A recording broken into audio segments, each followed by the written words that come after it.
Welcome to the Next Windows On Air podcast, episode 3. Today, I'm joined once again by, I'll let him introduce himself. Hey everyone, my name's Salman, Windows Insider MVP as well. So nice to meet you. Yep. So he is joining me here to talk about a lot of things that have been going on this entire month of in technology, in Microsoft's world. A bunch of stuff has happened. We kind of stick to the schedule of 1 month, just not only just because of busy life stuff, but also it just seems like things aren't happening too often. So I kind of feel like 12 episodes a year and some special episodes is kind of like a good thing to just do, and keeps everything simple and calm. So, culmination of all of it, we have a pretty decent show curated here today, and it goes through quite a few things. I'm just going to start off real quick. I know a lot of people out there who like Dark Souls and a whole lot of things. We're going to start with one gaming thing. Elden Ring, if you've heard of that, it's from Dark Souls, from the creators of Dark Souls 1, 2, 3, and was it Demon Souls on the PS5. And it launched recently, a couple days ago, and it launched on PC with some major issues going on with it. Some of those issues being that frame rate was dropping very easily and like rapidly, and also, especially those of you on Windows and not on Steam Deck, Xbox controller and PS5 controller support is just having issues not working. I myself have tried it out. It's very strange that the Xbox and PS5 controls do not work. Have you tried it, Sam, at all? No, I typically just game on the PC, Mm-hmm. so not something I've really gone into. Because, yeah, on PC is where I have it at. And yeah, the Xbox controller does not work for it at all. You can only use mouse and keyboard. People Mm. have found some workarounds and things to do that. None of those workarounds have worked for me.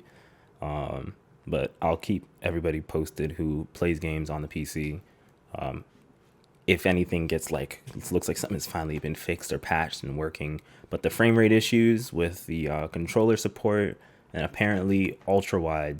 If you have an ultra wide monitor, 21 by 9, 32 by 9, and so on, there's no ultra wide monitor support either for the game.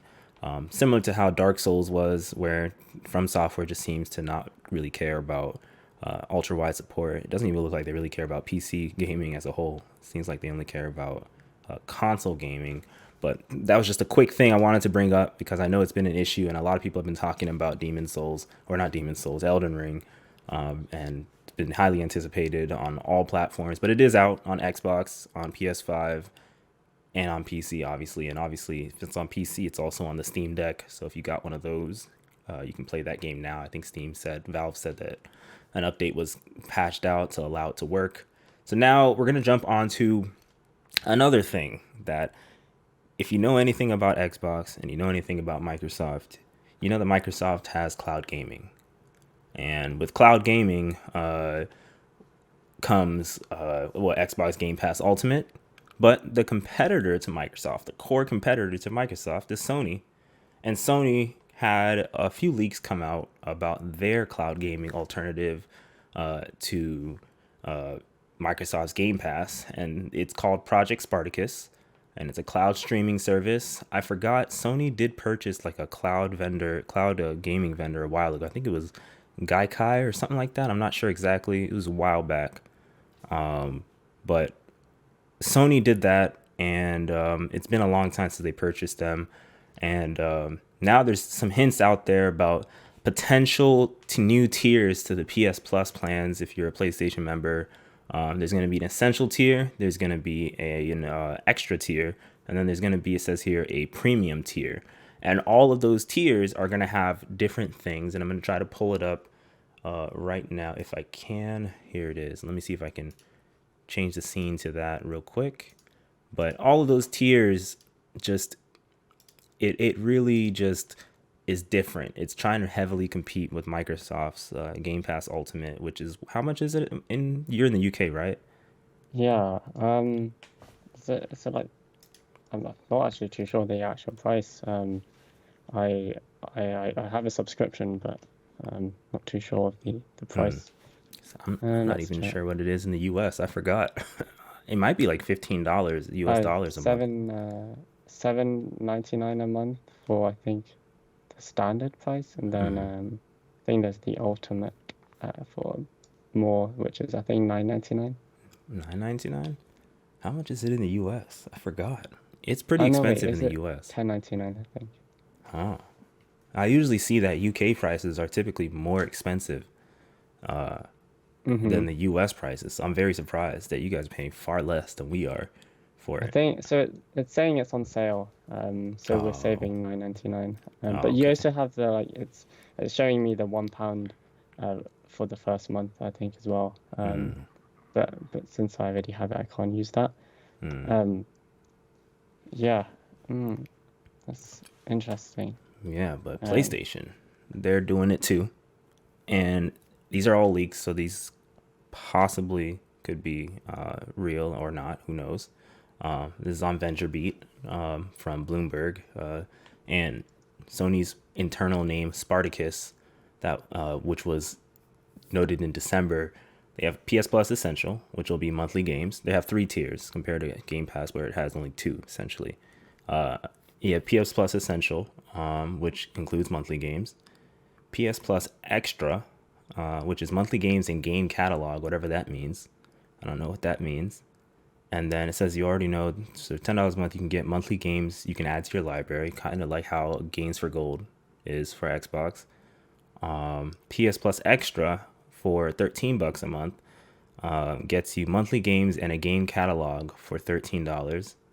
What's a game catalog? The game catalog is a library of hundreds of older and downloadable games. This seems like Sony ripped the catalog out of PlayStation Now and popped it into PS Plus instead. So I guess that's like Xbox's backwards compatibility stuff.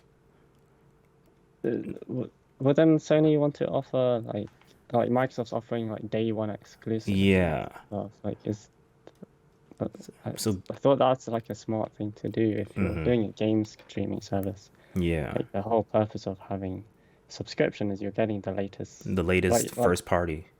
yeah, because even like Apple's hardware subscription for like if you want to get the latest iPhone, it's you're paying it up front. So Mm-hmm. it's like a subscription. Well, sorry, not upfront, a subscription. A subscription so that you get the latest, and like Mm-hmm. it does add up. But that's interesting. And then I'm seeing here though, the top tier right here, highlighted right here. It says PS Plus Premium gets you all of the above and then everything else for $16 a month. That's everything else includes PS Now's streaming capabilities. You get library of classic games as well as new game trials feature, which I'm not sure what that is. Game trials enables you to download and start playing full versions of new PlayStation games. This likely has a time limit function, which is similar to how game trials work on EA Play service. And then all these prices and things could obviously change. It's a leak, blah blah blah. But it sounds a little different to me. It sounds a little convoluted in terms of what could be from Sony's thing. It doesn't sound straightforward because, like you said, you kind of think that what would be the case is games that come out first party from Sony Studios and PlayStation Studios, you just can play it as much as you want. That's what you would think, right? No game trial, no weird thing, right? Get an hour or whatever it is. No, you play it as much as you want. Then you would think that classic games, which obviously you should get a good portion of them. Obviously, it's based off of the vendor allowing it, you know. And then you would think that game trials versus what was the other one here? Game trials, which is newer games that you get a trial of, so that's like the hour. Mm. Classic games versus game catalog, it doesn't make any sense because they said game catalog would be kind of like, where was it? Catalog of library of older downloadable games versus classic games, which is like just classic games like Dragoon and all those old games from PlayStation 1 and stuff. It doesn't make any sense, kind of, you know? It sounds, I hope when Sony fully announces this, if they fully announce it, that this will be more streamlined because this makes no sense a little bit. Mm. And the Like what? pricing, you know? To pay $16 Yeah, for a game trial, like yeah. You can't play the game fully, you know? You have to Imagine if it's like I remember I was playing Dragon Quest. I think it's 11 or something, the latest Dragon Quest game, and I'm a super fan of RPGs. And Dragon Quest 11's intro area stuff takes like 3 hours to do alone. You don't even really get to do the real stuff in the game until like 3 hours in. So if you only have an hour ish to play a game, if it's a game trial, if this is true, some games try like their trial like tutorial areas take an hour, and that's the most Yeah. boring part of the game. So Uh-huh. I hope they've thought this through, and when it truly comes, this is much better. Because $16 a month already, I think this is more expensive by like $1, I believe, than Game Pass Ultimate. I think Game Pass Ultimate in the U.S. is like $14.99. Mm-hmm. So, and you know what that already includes. Mm-hmm. I don't know. It's interesting just to see. Like, I hope it's more streamlined, because it kind of doesn't make sense, but it makes a little bit of sense. But I guess we should move on to some more fun stuff, in my opinion, here. Mm-hmm. Less speculation and more real things. Chrome OS Flex is out for people in beta. And for those people, I know, Sam, you didn't know of me or anything about the channel when I first did a video on this thing called Neverware's Cloud Ready. And do you know what Cloud Ready is? Not entirely. Is this to do with like having a computer that's like it's just you can just use it with the cloud or something? Like it's No. the hardware? Okay. So what Neverware Cloud Ready is a company from Neverware that was acquired by Google. They they they essentially allow you to install Chrome OS on older devices. So if you have like a trashy laptop or computer that's too Mm. slow now, you can essentially wipe it and just install Chrome OS on it via their Okay. software. And Google bought them a while back, and now they call it Chrome OS Flex. So you can kind of put it on things, various devices, old devices and stuff. Don't be surprised if someone puts it on like an iPhone or and like some old Android phone. That's how how people do it nowadays. Mm. So that's what this is. I haven't tried it yet, just because I don't have an old device that I wanted to go through that process. I think they said you can use a virtual machine. I might actually do that just to see how it looks, how it works. Mm-hmm. But yeah, that's out now, and apparently they have. Let me see. There you go. Apparently they have a certified models list. So they have quite a bit. Nah, let me see. Microsoft models. You can install it on a Surface Pro 3 and a laptop SE, with minor issues expected. Don't know why you do that when those are kind of Wait, new. yeah, what? Because I like Well, Pro 3 is not new. oh Pro 3, I thought laptop 3. But yeah, No, this no, no. laptop I SE. was gonna say, why would you There do you go. that? Yeah. And uh, like, what's the benefits? Because literally just a browser, isn't it? it's Basically. essentially just a big browser OS. But like, I Yeah. guess if your computer is very slow, the idea of obviously Chrome OS, Uh-huh. it works very well on super terrible Uh, terrible performance computers. That's even English that I even know. But huh. like, so like the Pro 3, it's all still decent, but the base model of the Pro 3, I'm pretty sure that a lot of people buy, is probably really slow now. So installing Chrome OS Flex on it would be fine. It's got a touchscreen and everything works, assuming driver support is there. Mm-hmm. Half of these models I haven't heard of Mini Forum before. Justice, never heard of. Could be from other countries too. A Open, never heard of that. Adventech, I think I've heard of them, but haven't heard of. And then they got a bunch of Acers and Asus models. VivoBook, I remember that one. Dell, a whole lot of Dells, because that's pretty much all enterprises use are Dells. Lenovo's, they got a whole bunch there, a whole bunch of Lenovo's. They're all Think computers for the most part. So the business side of things. And which makes sense, because Chrome OS is mainly for like enterprise most of the time. You want to buy in bulk, you buy cheaper Mm-hmm. computers, and it runs. You can manage it easy. That's the point of Chrome OS. So yeah, you can install Chrome OS Flex now. Obviously, don't publish it to your entire company right now, because it's technically in beta. It's for early access, but you can test it and see how it works for you if you're an IT admin. As far as using Chrome OS in the first place, I have a friend who bought that Lenovo tablet thing. I forgot what it's called. Jeez.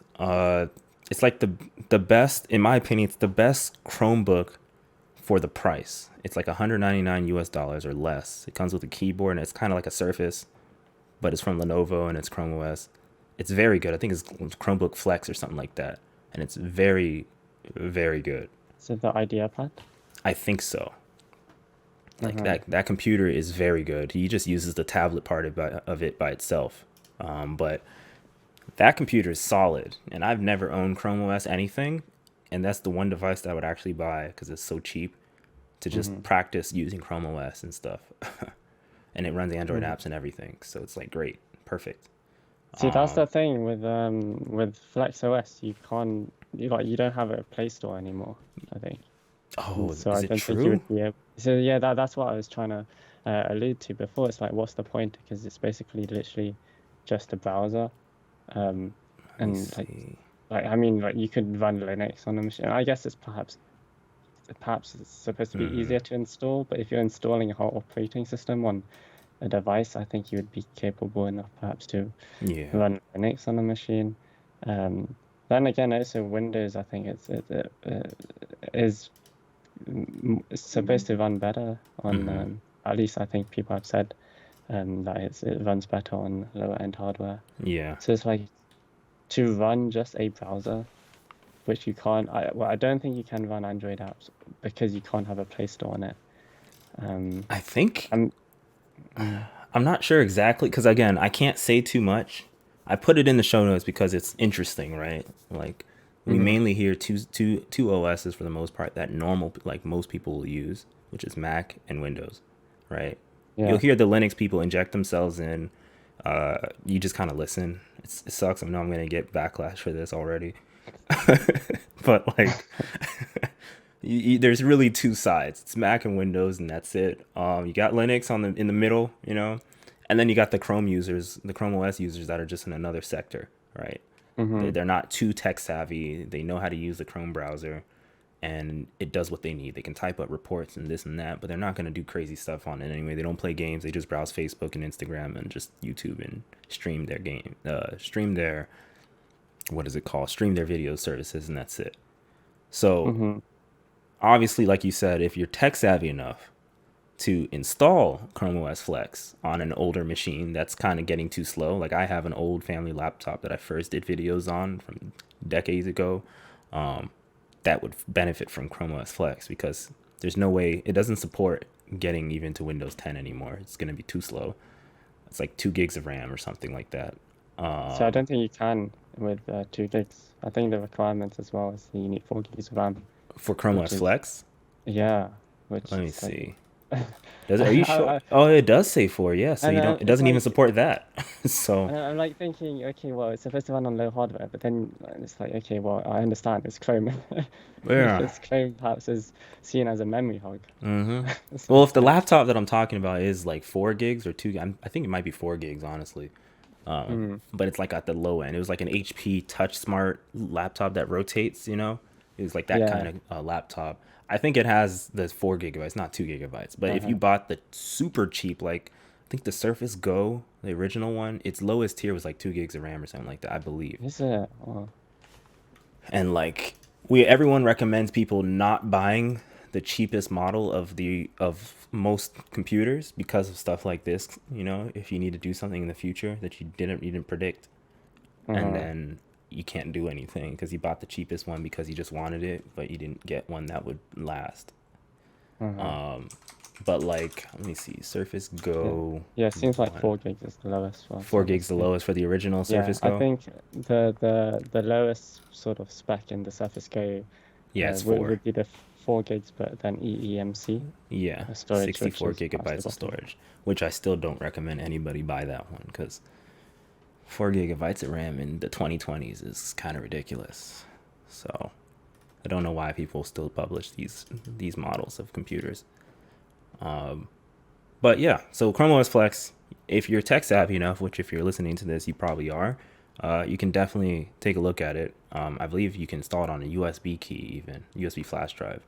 even Mm-hmm. before you even do anything, kind of like how Linux works. So I'll do a test on it in the future, and I'll do a video on it just to see how it works. I'm curious how the performance is. I might have to do a virtual machine on this computer if I can for it, just so that way I can allocate different amounts of memory to see how it runs.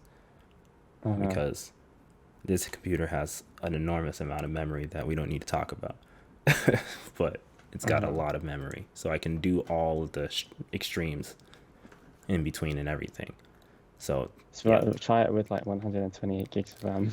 yeah, that'll be the entire machine because that's how much RAM I have on this computer. Yeah. So I have an enormous amount. Why? No one has to have the answer to that. It's okay. The Because I can. the thing I'm thinking is like I understand like I guess the target audience is education and enterprise. Well, I Hmm. feel the more this stuff happens, like people going towards like these Chrome OS things, is the more they get locked into this non-exploratory journey. Like you'll be limited to if they wanted to do programming, perhaps to JavaScript, if they Hmm. even can do that on a Chrome OS device. Um, so like, if they did want to start programming and stuff, it becomes harder. But Yeah. thankfully, there's stuff like code spaces Hmm. and stuff that hopefully will I forgot what my friend enable that. told me. It's like not Code Lab. What is it called? There's something that my friend told me because he's doing a master's in cybersecurity. Copilot, I think it might be that. Like there's a like lot of autocomplete. things online, services online that you can use, and Hmm. practice coding, and even you won't be able to do necessarily too much, if you want to deploy or like, you know, create executables and all that. You won't be able to do all of that, but the basic Yeah. learnings of how like all the terminology and functions and things working, you'll be able to do on the websites. So I Yeah. guess that's kind of what Chrome OS is for. It's you don't need much out of the computer at all, and you probably don't have any plans of needing to know anything else about the computer. You just need to get online, type up your reports on Google Docs, and you don't even care about the Play Store. You just Uh-huh. type up your reports, browse YouTube, browse Netflix, browse Disney Plus, all those services, and that's it. There's nothing else you need from a computer. You're not gonna play games. You're not gonna play Elden Ring. You're not gonna do anything else, and that's where it's for. And that's where I'm like, to pay $500 for a Chromebook, I wouldn't do it. But that Lenovo Uh-huh. one, that's pretty solid for me. $179, and you have a Chromebook, that's good for Yeah. me. And I it's think portable and everything. yeah, I think in order of like um if we take the say a low-end Windows device and then we talk about like Chrome OS and then iPad OS, Hmm. I think like Windows perhaps is the best in that scenario, and Chrome OS comes after, I think, ahead of iPad OS because like stuff on an iPad, you're pretty much using Safari on iOS Hmm. for a lot of the browser stuff, even like Chrome OS, I think, or Chrome, the browser on Edge Yeah, they use on the iPad. It's WebKit. like, yeah, so I think it's Hmm. all just like skinned pretty much. So Hmm. there's lots of limitations there that like I was trying to remote desktop over this like web service on the iPad, but there's so many limitations. But I feel Hmm. like because this is Chrome OS, like it's just like lots of stuff is already built for Yeah. Chrome. Hmm. It's not going to have that much compatibility problems. So I would probably prefer to use like a Chrome OS Flex Hmm. device over like an iPad for like actual Like productivity stuff. productivity. Yeah, Yeah. like Plus, if you have an coding. Android device, Chromebooks work so well with Chrome Mm, OS. I mean, what did I just say? Chromebooks work so well with Android devices because you get those hmm. like how we have your phone with Samsung phones. Yeah. Chrome OS and Chromebooks, Android phones just work, and you get all your calls, text, and everything in the corner. It's seamless, perfect. You just sign your Google account on both sides. You're done. Just like Hmm. Apple with their iPhone and iPad stuff, and Microsoft with just Samsung stuff for the most part, and now Surface Duo apparently gets app support. I didn't even add it to the show notes, but there I said it. So like that's the justification, and the best part about this, if you're tech savvy enough and nerdy enough, and you have um, older devices still laying around, you can try this out and see how they work. And honestly, if someone does that, Tell me, because I'm curious how it works before I even get to doing it. Hmm. So now we're at the meatiest part of this entire podcast, and you already know what it is. We're Yeah. talking about the video that I haven't done still. I'm so sorry. The latest build of Windows 11 in the dev channel. We have build 22557. It was basically announced on the 16th. Was it the 16th? There's no way. Was it the 16th? Am I wrong? When did Uh, this build come out? I put the blog post to be the 16th that it came out. Didn't it come out this week? Wait, I thought we had 22563 recently. Yeah, so I don't know where Uh, this came from. 22557, I think it's the 22557. Yeah, yeah, sorry. So there's 22557, which was like a week or two ago, and then Oh, this week we had wow. I made these 22563. show notes a while ago, clearly. Well, we have a new build out for Windows 11. It is 225. You said 63. Yep, 63. And it had a lot of things. And I guess we'll also add in some of the things that were also in 22557 as well. Just because it just there's a lot of things in all of it. Oh, you good you added it. Yeah, there's a lot of things in all of it, and I guess I've been so late to the game. I told you that things have been busy this week, so Mm. that's why I literally have it on this computer, the latest build. But in 22557, just a quick rundown in what really occurred in this build. We got basically drag and drop to the taskbar finally returning. We also got new animations for rotation. I don't even know if I'm being shown or not. We got new animations for rotation. We also got Do Not Disturb getting renamed. Do Not Disturb and the renamed Focus, which was not formerly Focus Assist, and not they weren't exactly relocated, but they were moved over to where you pretty much to the action center, or the notification center, whatever you choose to call it. You can still launch it via the clock app, but now you don't have to click on it. You can just go to your action center and just click on it. You'll see it at the top. Another thing we got is we got new touch gestures. So basically, we got the logical touch gestures that I'm not even sure why we didn't have it in the first place. Like the swipe up from the middle of the screen to open the start menu, swipe in from the right side to open up your action center. And then I think we got something, There's the another swipe. bottom right as well. Yeah, the bottom right for your, So Action Center. yeah, for your, I think it's for your Yeah. quick settings, right? Yeah, so okay, so I think we perhaps call them different things. So I call the stuff with the Wi-Fi and the Bluetooth, I call that Action Center. Mm-hmm. Then I call the notifications thing, where Mm-hmm. you can toggle the Do Not Disturb and Focus thing. I call that like the notification panel or something. Notification. I just called it Action Center because Windows 10 called it Action Mhm. Center, so I just kept it Yeah, Action Center. right.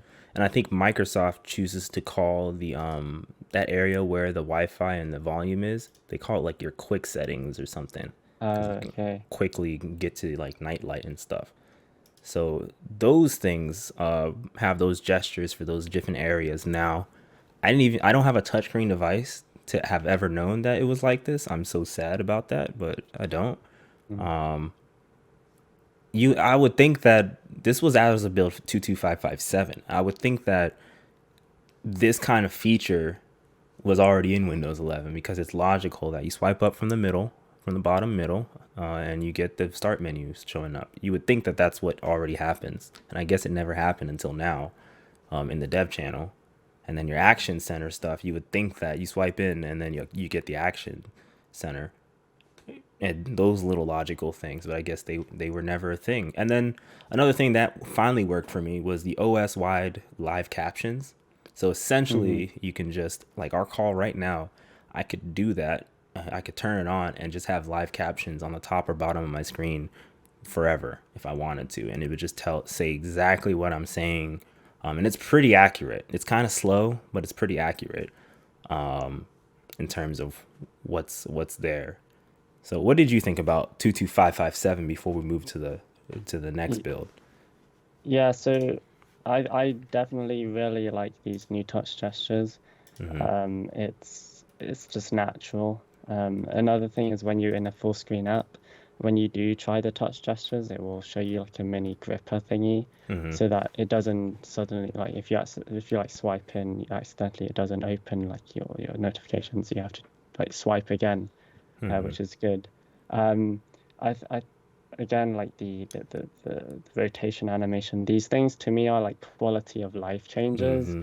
which just make it so much nicer to use on a day-to-day basis, which aren't like groundbreaking features, but it's like polished to the OS, which Mm-hmm. I think really makes it like an enjoyable experience. Because like things like I don't know if you notice, but you know when you go into the virtual desktop switcher or when you hit Windows and Tab, Mm-hmm. um, sometimes the animation will lag and like it'll flash, I think it's like things task like view, I that. believe. Mm-hmm. Yeah, right. And so those things to me are like, okay, like if those small things could be fixed, but I don't think the average user really cares. But these are like the changes they're making, and to me that's like amazing.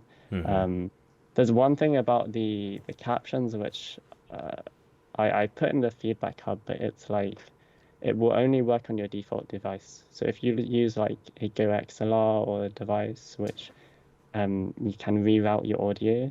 And say, for example, like what I do is I play I think all Microsoft Edge stuff through like a music channel, um, and then everything else goes through my like system channel. Hmm. So when I'm watching a Microsoft Edge video and I want to use captions, it won't work because my default device is system and not music. Hmm. So stuff like that, I'm hoping they change. But honestly, this was one of the most exciting builds. Yeah, this was like, I was waiting for a build for so long because I was like, I want to make a video on that build. Mm-hmm. And finally, this came and I was like, wow, okay, this is impressive. Yeah, Yeah. and you know me on how I feel when I make build videos. Like I said, Hmm. I don't make them on every single build because sometimes there's just not enough stuff in there for me to make a video on. Because it Yeah. takes for a 5 minute build video, it takes like an hour and a half to edit it. So like Yeah. I need to have enough meat in there to really be like for a headlining title for the video saying like this was added. So like the last one that I did, I think I did do a video on 22557, and I said drag and drop returns finally. That's a big Hmm. thing because my problem when I'm editing is I often have multiple File Explorer windows open or whatever you use, and I drag a lot of things. I want to drag a lot of things into Premiere or Affinity Photo or Photoshop, and then I always forget because I'm so used to what I've been around. I'm 28 years old, so I've been using Windows for a long time, and I'm so used to being able to just drag things, and I always forget that hey, Windows 11 doesn't let me drag. And Hmm. now, at least in the dev channel, and soon to probably mainstream, I'm pretty guaranteed this feature is coming to mainstream users. Uh, Now you can drag and drop. So me and my headlining feature for the entire build so far, actually this year I was so far, drag and drop. That's the one thing that I like.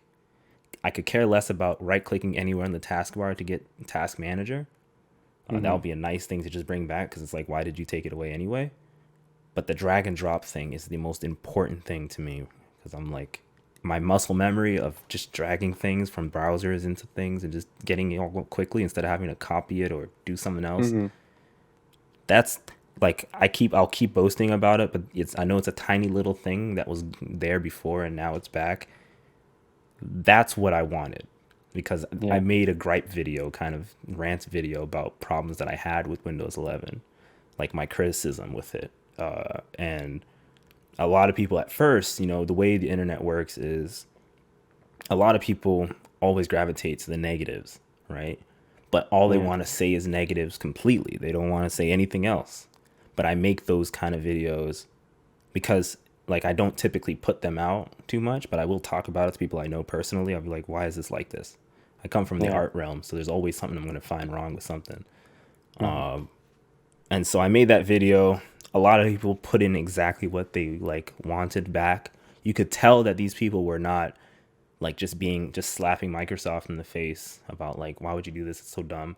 You could tell they were passionate. They used it for so long, and then this went away. And it's not like a minor thing that went away. Like my mom even drag and drops, and she has an iPhone 7 Plus still. You know, Hmm. she doesn't know what the latest stuff is like anymore with Face ID and anything. She's even like, wait, I can't do this anymore.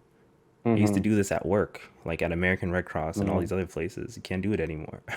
mm. So like that Yeah. definitely needed to come back because my mom, the person they're trying to get the to use Windows 11, sees that that doesn't work.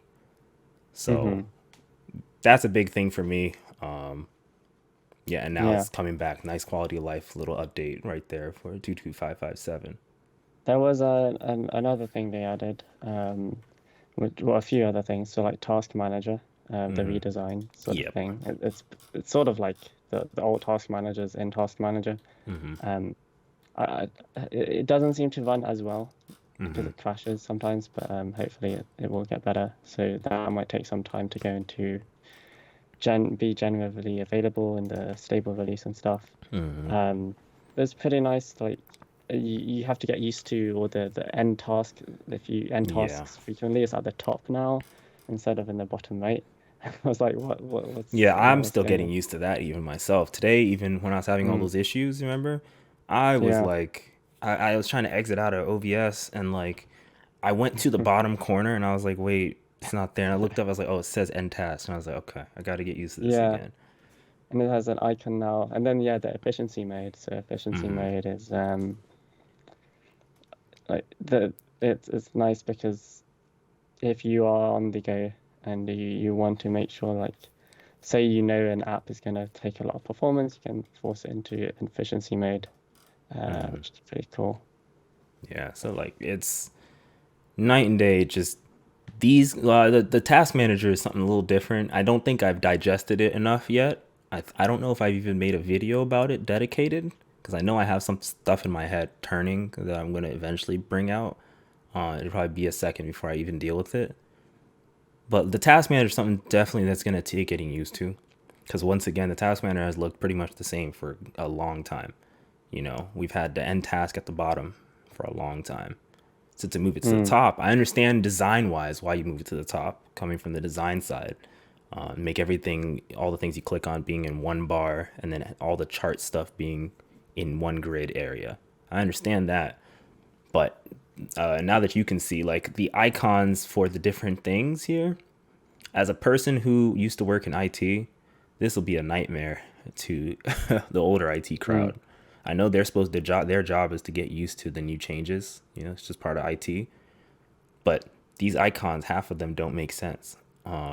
Because this icon here that I'm showing on the screen, this is like a general like bullet point menu icon in like Microsoft Word. But when you click on it, it goes to something else. I forgot what it goes to exactly, but it goes to something else. And then this icon up here, the second one from the top left corner, it's like a three grid and an L, three squares in an L shape. I forgot what that goes to, but you see the word, the thing in my head where it's I forgot where it goes to. That means the icon isn't descriptive enough. It's kind of reused icons from other places, and it doesn't really tell you what you're clicking on. Before you have to click the menu button up in the top left corner to open it up to see what everything really means. And I think by default, I believe it shrinks it to show only icons first. So it's like that's going to take getting used to because the icons don't make sense. Other than the performance monitor part, that makes sense. The mm, people icon, which is supposed to be users, user accounts, that kind of makes sense. And then the I guess it's like kind of the history button looking button. It half makes sense, but I don't know. I mean, it's going to require a whole set of new icons most likely. Hopefully, they actually aren't going to use only these icons. They're going to update them. I know it's an early version, so they're still working on it. But it's just those mm. kind of things, right? When you work in IT or whatever it is, especially not the younger crowd. I'm talking the older crowd that works in IT still, and they're not used to change, even though they work in IT and that's their job is to get used to change. That could be a problem Mm. to them. The younger crowd will get used to it eventually. The older crowd, that's you got to think about them because they're a lot of them are still Hmm. working. So we'll Yeah, see. there's and then some. There was the other things as well. So like the OneDrive's now like it shows like this icon in File Explorer, um, which is quite cool. I think if you scroll up, uh, is it up? No, it's still going. Is this the? Uh, yeah, it's one of the first ones. Okay, there it is. Yeah, Yep. that you go. Yeah, so it's a nice UI change. Mm-hmm. Um, because now you don't have to go into your system tray. Hmm. There's the change with when you share a window in Teams, Hmm. it will show like a red box around it, which is quite useful. Yeah, that's good. And then also, yeah, snap layouts. I really like this I like because this like one too. yeah, because if you are using a touchscreen device, you can just drag it to the top. Hmm. I Um, wish this was bigger. There you go. I think this is way better than iPad's implementation because they have a touch-first interface, Hmm. but you have to like click this like icon and then it shows you these things. And Yeah. there are some gestures. There's not too intuitive. Like yeah, it's very like confusing on iPad sometimes. Hmm. You have to know what it is to do it, sort of. And But honestly, this, to some extent, I'm using the Galaxy Z Fold 3, and I think even you are. hmm And the multitasking stuff, even on that, is not nearly as good as this. Like to yeah. know How often? where to drag things, like I get confused because I use this in class as a my tablet for class while I'm writing on paper. Yes, I still write on paper. So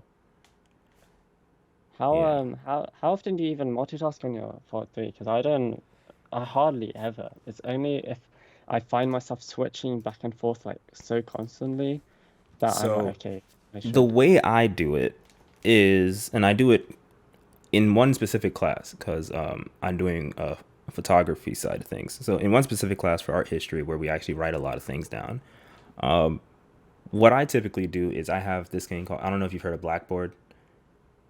Oh yeah, yeah, Yeah, I put Blackboard's app on one part, like the biggest part, right? mm, Sometimes we'll be referring to an article that we had to read, a reading. So I'll put that, say, somewhere else, another side. And then occasionally, right, if I'm half paying attention, I'll have like a crypto chart up or something else, like as a square. And oh then wow, okay, and then sometimes too, that's all in just that one class because it's 2 hours and a half long. So it's like you're not gonna be able to focus the entire time. And then on top of that too, I'll have like, because you can do pop-up windows. Yeah, yeah, pop-up windows where I'll have like something that I don't look at all the time, and I'll have it on top of all three of those. oh wow, And so I'll do that, and then but most of the time it's only two things. Oops. Most of the time it's only two things. It's literally Blackboard all the time. It's always up, so I can click on like a link to an article on mm, Blackboard and then open it up in Brave on the bottom or the whatever side I put it on. And that way I can always. And then the thing that I'm working on the most, looking at the most, like if it's an article, will be the biggest thing. I'll resize it easily to be the biggest thing. But the problem that I have with it is this is very Z Fold 3 is very much a power user device. No normal yeah, person is gonna buy it. I have seen a few parents, like older parents, buy it, right? Like 60s and up, buy the device and use it like in public, and I was like, wow, that's amazing. I can't believe they bought it. uh-huh, And but all of them just use it full screen because it's a bigger screen to look at if you have worse eyes and stuff, as you get yeah, older. But in my thing, the where to know how to snap, it's very confusing. Like it's very confusing on the Z Fold. mm-hmm, There's no yeah, logical thing when you like open up an app, even the swipe in thing. There's no logical thing to know where you're supposed to like do anything. So like yeah. that's where I like the Windows 11 version better. Even this new version that I haven't fully tried, it just guides you more. And me as a power user and you as a power user, it's still confusing to us. So, Mm. Yeah, I think this is something like Linus from Linus Tech Tips has complained about is that there's so many ways to do things on Linux and also Windows that hmm. they just want one way. Hmm. In this situation, I think it's actually nice that you have so many ways because like you can it's not in your face that it's Hmm. like it's or bar. It's quite nice. And yeah, I like the direction they're heading with Windows Yeah, 11. I like that a lot. And remember, I did a video, I think this week or last week, on like Samsung Dex, right? hmm And I was like, "Can you snap with it?" Because it came in my head while I was recording, not part of what I was really gonna do, but I was just checking to hmm see because I was running the Samsung Dex app on Windows while having Windows obviously on, and I was like, I wonder how well the snapping works in it with the mouse and keyboard. You can't snap, you can't drag to one side, and it takes up half the screen automatically on Dex. So it's Yeah. like, oof. So I think Windows has snapping patented, and Hmm. I think that's why you can't snap on Apple. Hmm. Um, And that's perhaps why lots of people are like, window management sucks on Apple. And there's Mm. like third-party apps, I think, which enable snapping, but I don't think they're able to Like a big implement it like. company, yeah. Hmm. Because Yeah, I like the snapping, you know. Obviously, Apple has bounce back scrolling, right, to make it more fluid for scrolling. And if that's true, then Microsoft might have snapping as a patent. So that makes it, mm, you know, proprietary. But overall, I mean, everyone's improving things because of competition, and that's exactly what I want. is hmm, I'm here to be the person to complain about things and be a critic about how things are designed to follow function, right? yeah, On Windows side especially, and maybe even eventually Android stuff.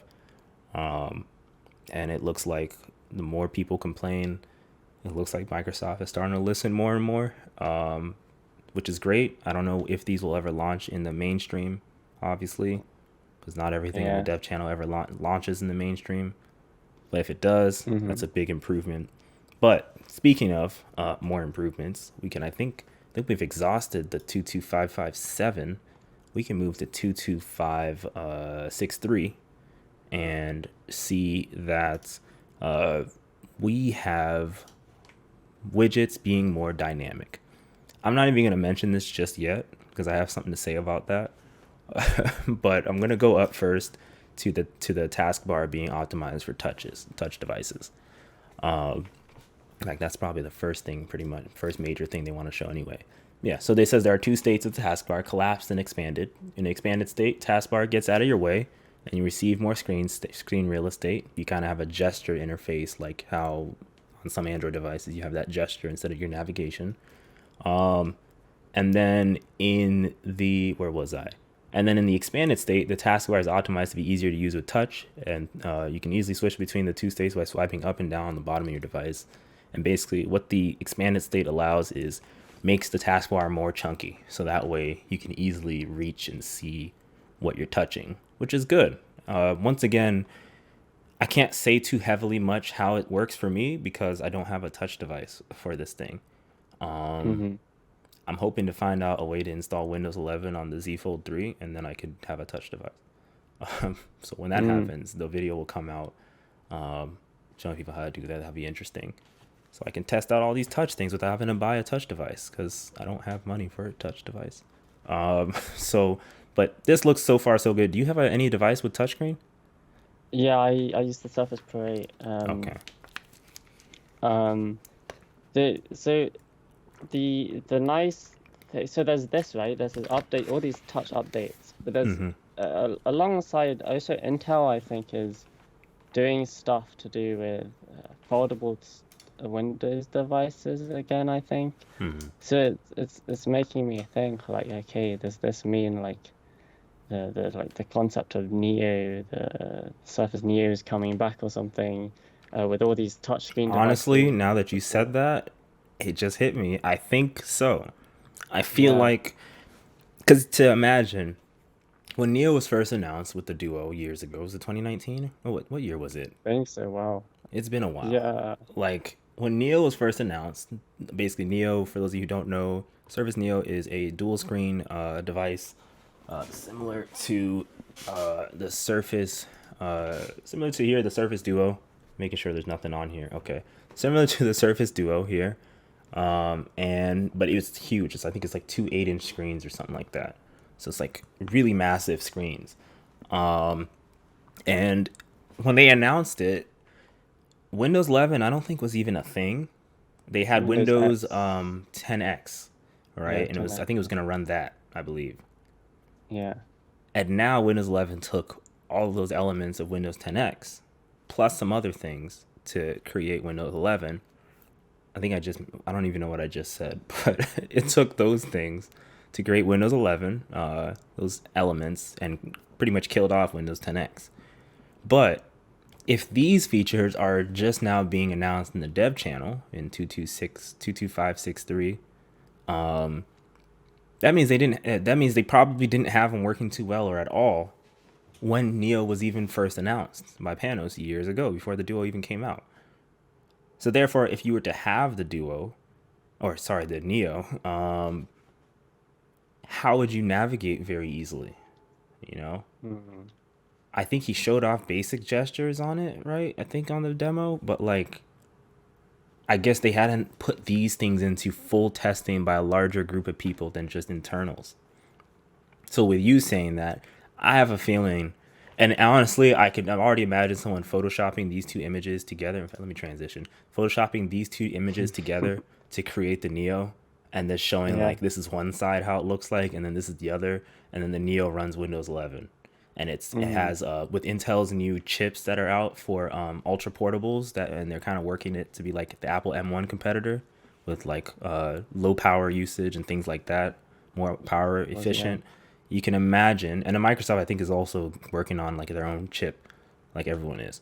So you can imagine Surface Neo, then the near generation for Surface Neo, if it ever comes out, has all the optimizations what is right now. So that way it actually works well. It still has the start menu, and it has the start menu gestures from the previous build. You know, so therefore you can easily open up the start menu, which I don't know if they did that before or it's just now launching even though they had it before. There's a lot of things. Now that you just mentioned, I didn't even think about that. And it looks like we have high potential for a Surface Neo, even if it's not this year. Let's hope something about next year. You know, Mm-hmm. we have high possibility for a Surface Neo. And then I know at CES, Samsung showed off. I was just listening to the some podcast. I forgot what it was, but Samsung had like no Lou later, Unbox Therapy Lou.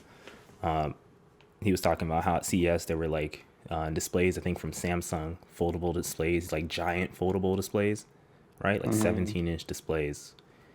You can imagine if Neo went away from the Duo style dual display and like took a not partnership, whatever it is, whatever word I'm trying to think of, for Samsung's giant foldable displays for the Neo, and then Mm-hmm. we got the Neo.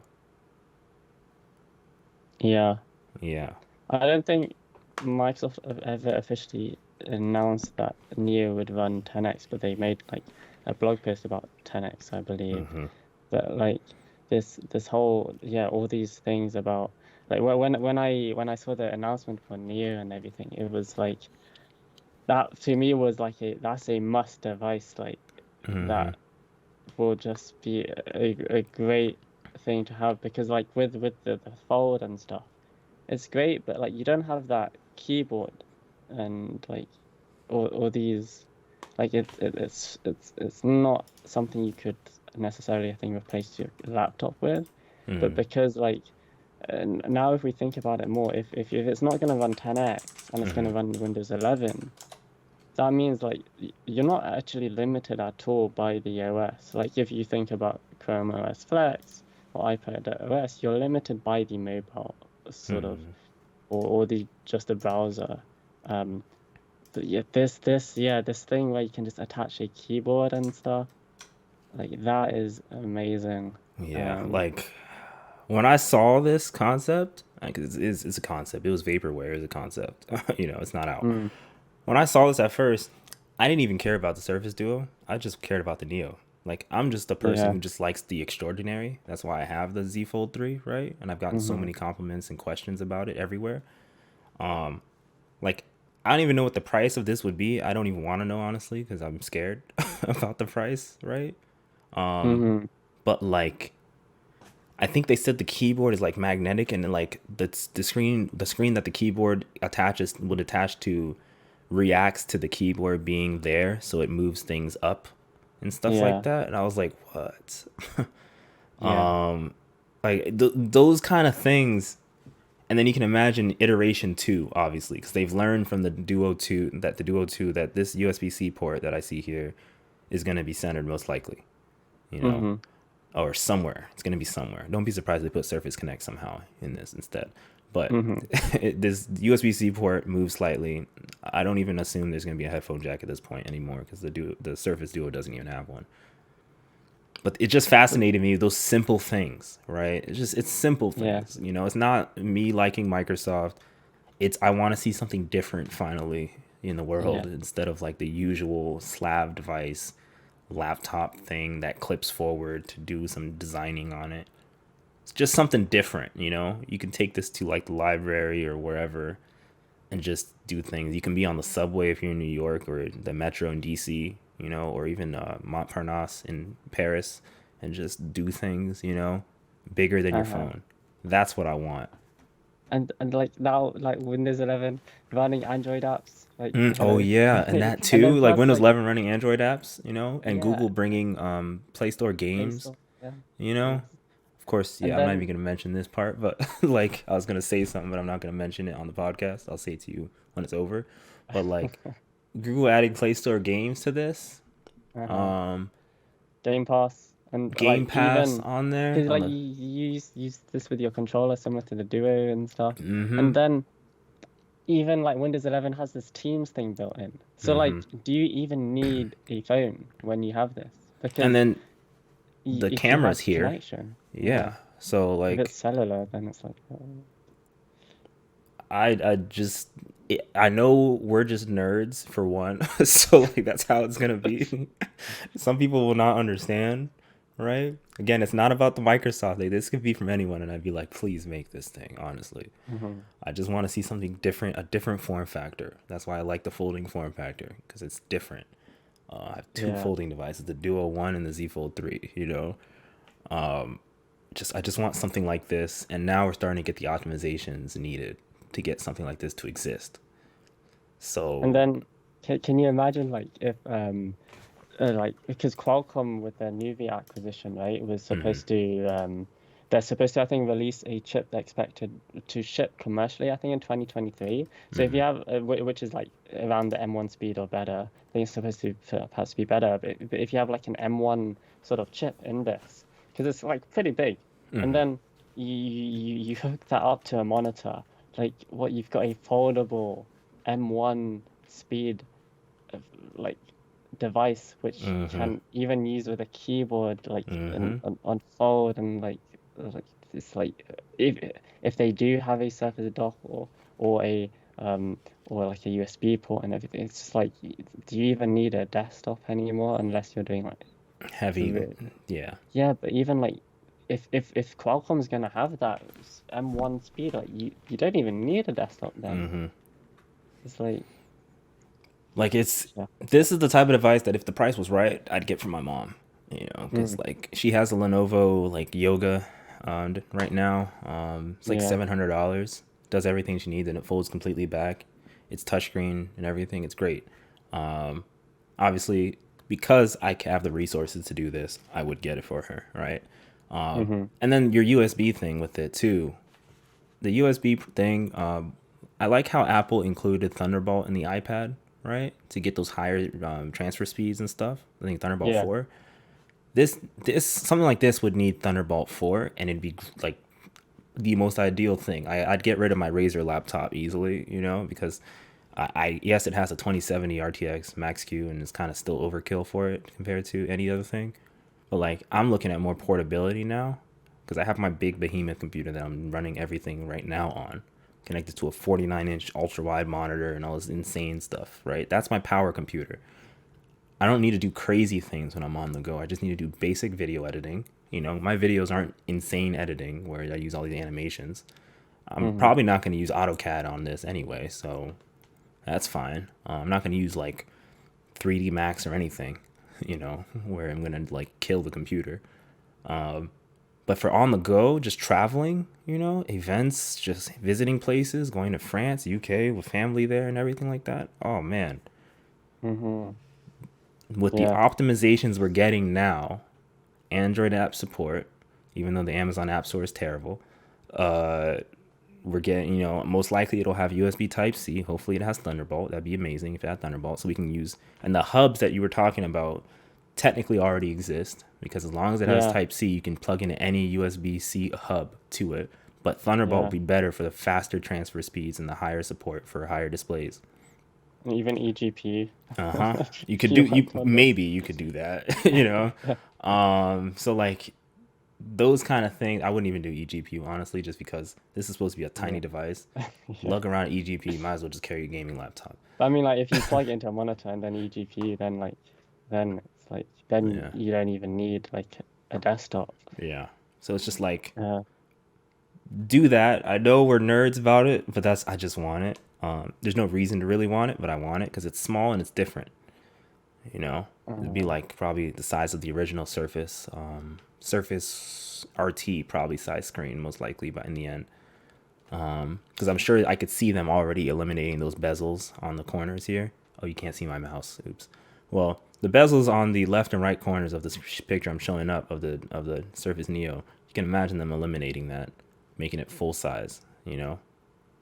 did you hear about the Samsung Galaxy Tab S8 and the S8 Ultra? Yep, The that's actually, ironically, you have a good segue mind, because that's actually, before we even talk about this other part, that's technically next.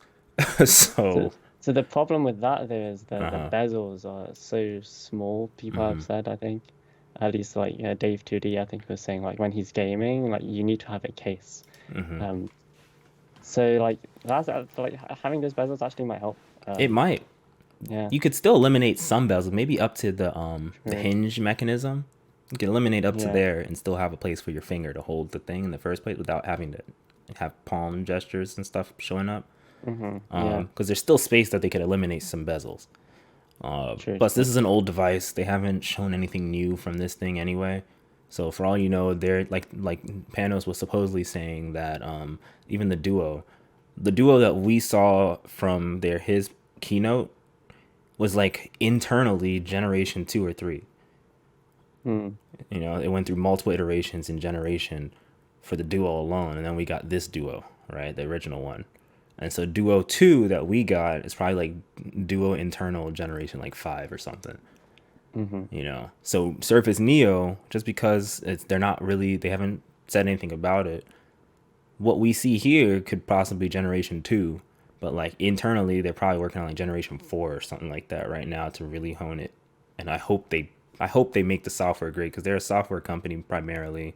I hope the software works, and if they're running not an outside software, an outsourced software, which is Android, if they're running Windows 11, you can make it more optimized because it's your OS and it's your hardware. So therefore, you can put those two together, make it solid. If you're running Android and your hardware, it's a little more difficult, you know. Hmm. So I hope that they can stay true to themselves and run Windows 11 on it.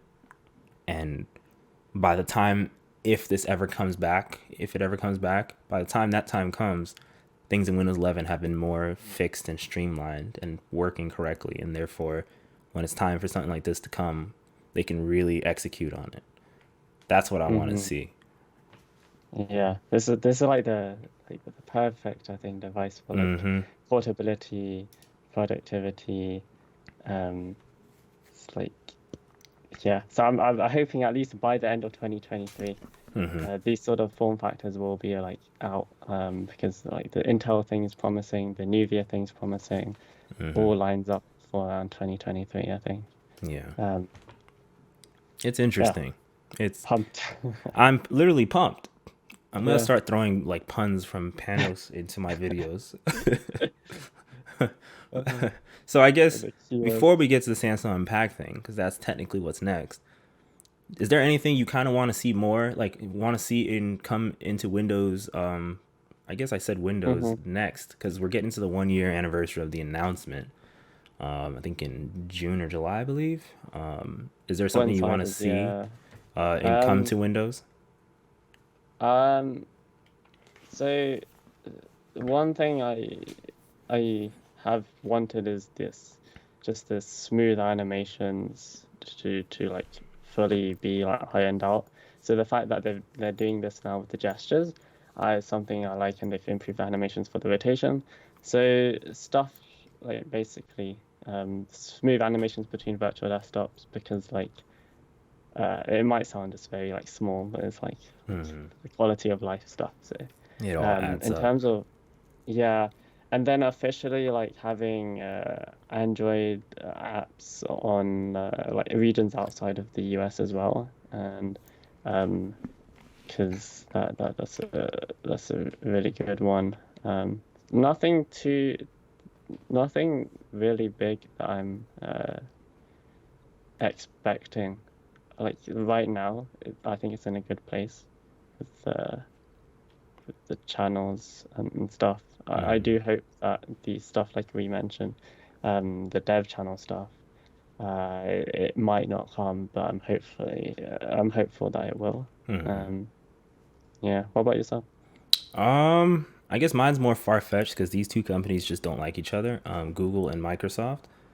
I'm Mm-hmm. hoping instead of just Google Play Games, Google just says we're just putting the Play Store on Windows 11 altogether. Maybe they just scrap saying Play Store games altogether and just say, all right, we're just going to put Play Services on Windows 11.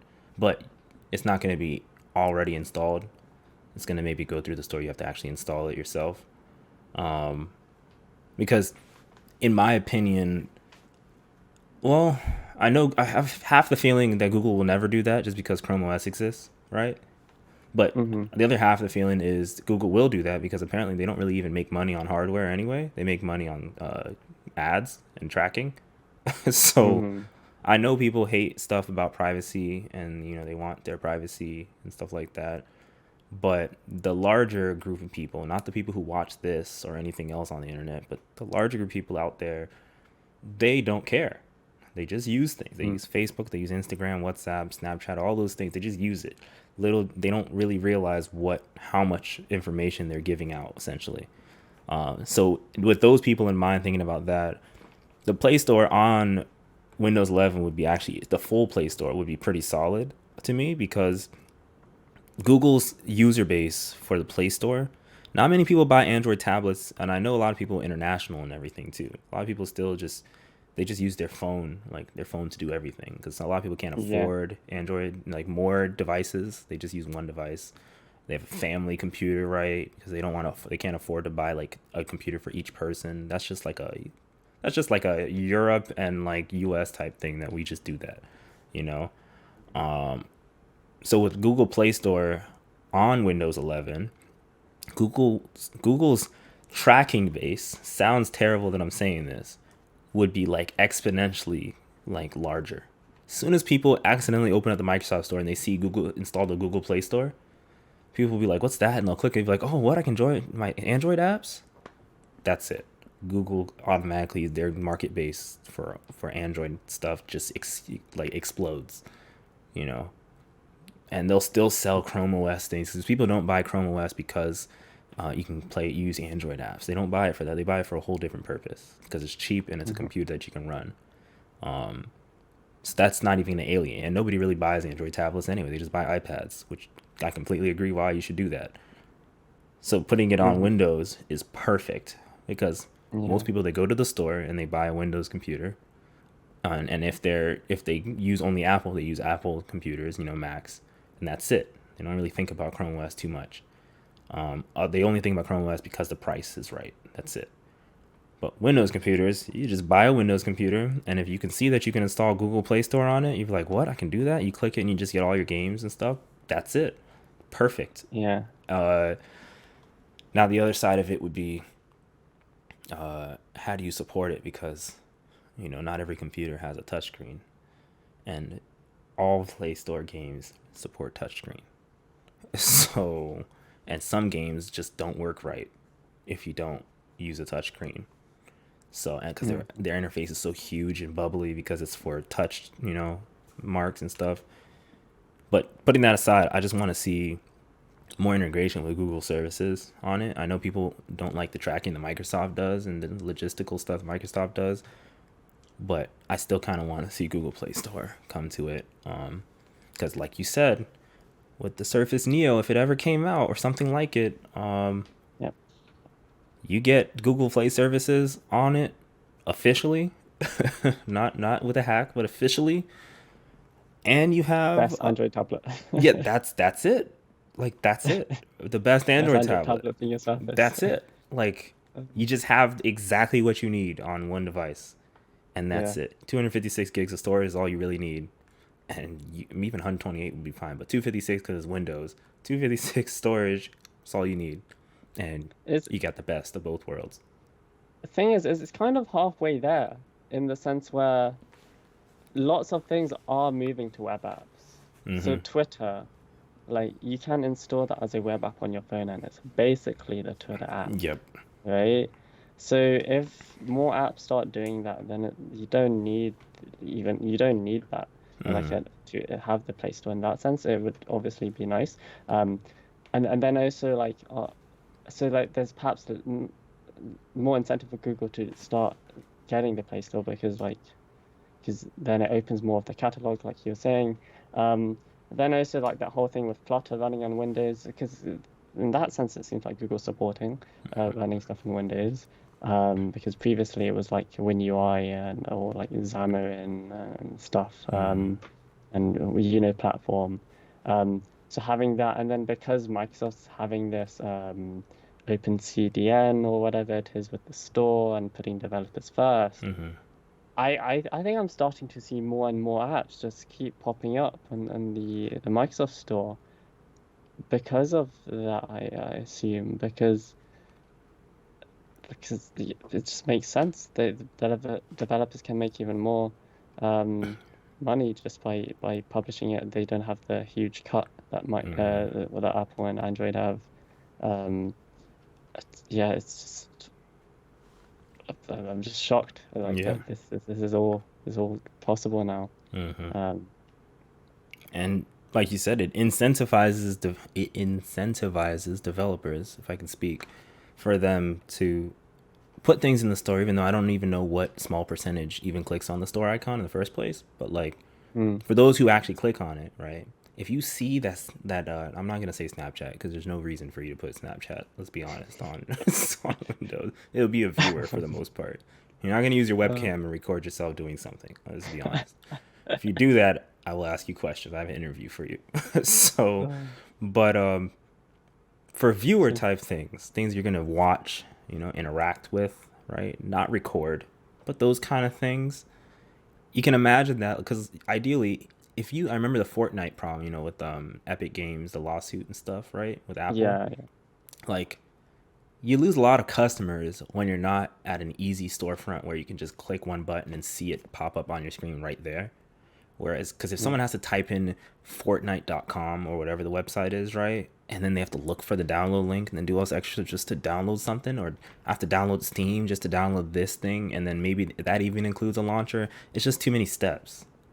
But when you have yeah, just one storefront, and imagine you're not taking a cut, you're not getting a piece cut out from how much you make anyway, right?